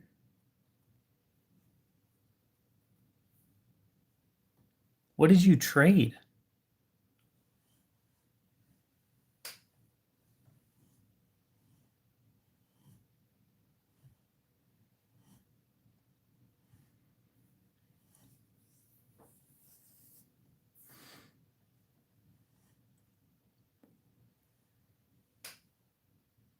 An Arius for a Talon? Okay, that's a pretty fair trade. KC3, you have a good one. We'll see you later. So it sounds like you're missing an Arius in your collection. And I just so happen to have one that I need to get rid of.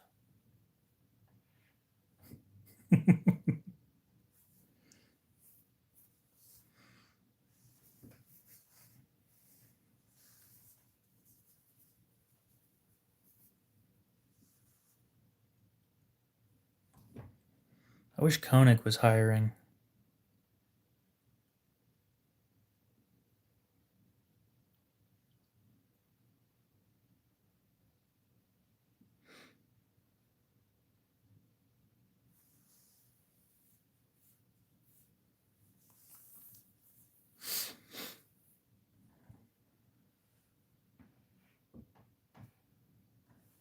Oh, you got the Arius? Okay.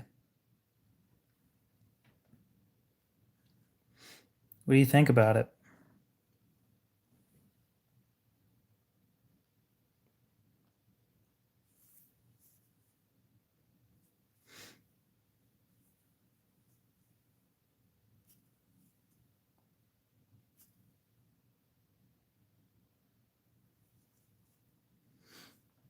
This is the first person I've ever seen with a 1-star review.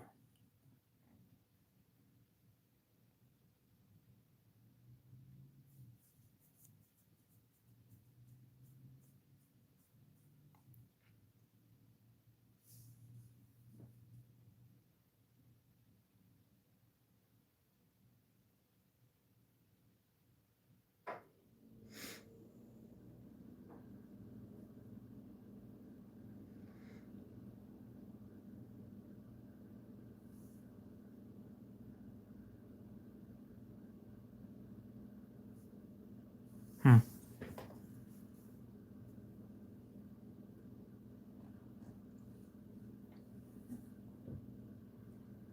I don't know how I feel about the Arius. My problem is the current one that we have here has a really strong detent. It's great when you're left-handed. The action's a lot better when you're not pushing on the frame.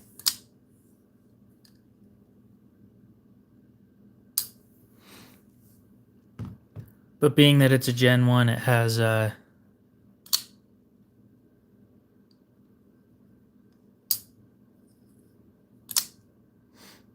its quirks. Specifically the fact that it's 6 ounces.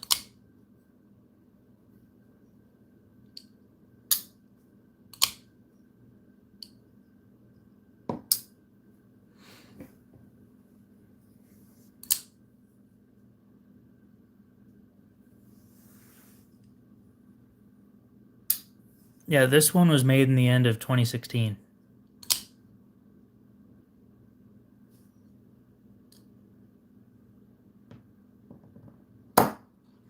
I'm surprised it hasn't sold yet.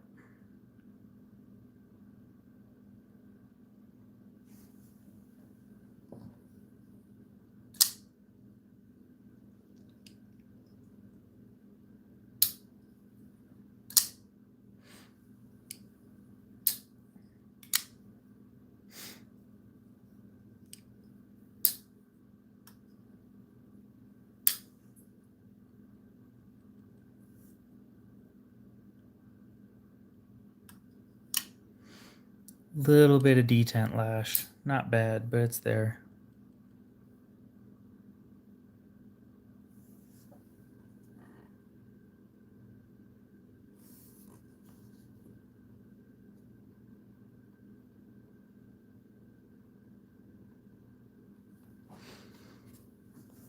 Frankly, I'm scared of this thing. They just redid everything.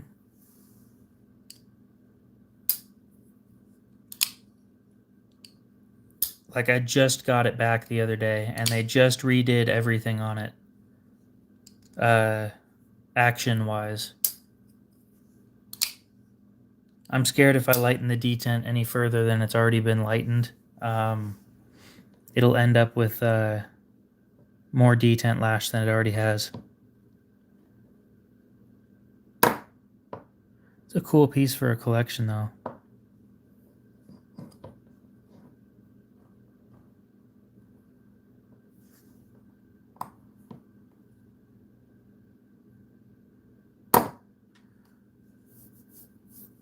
I just enjoy my Reeves more.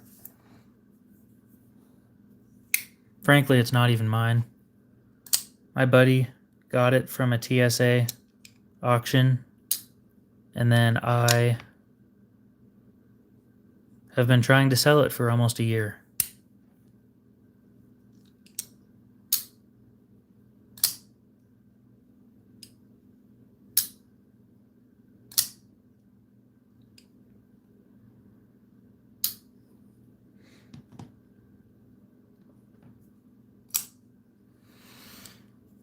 But yeah, I'll bet you that was an amazing knife back in 2016.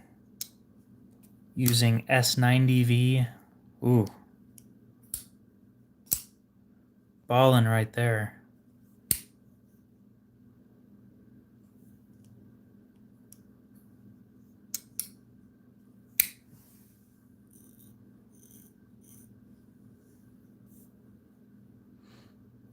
Anyway, I'm going to go ahead and end the stream there.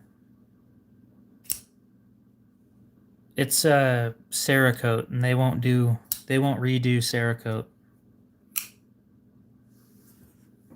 I also told them not to sharpen it, so basically everything that they could have done, they won't redo coatings. So that was a no. And it's sharper now than it would have been if they would have done it, because I freehand everything better than a belt.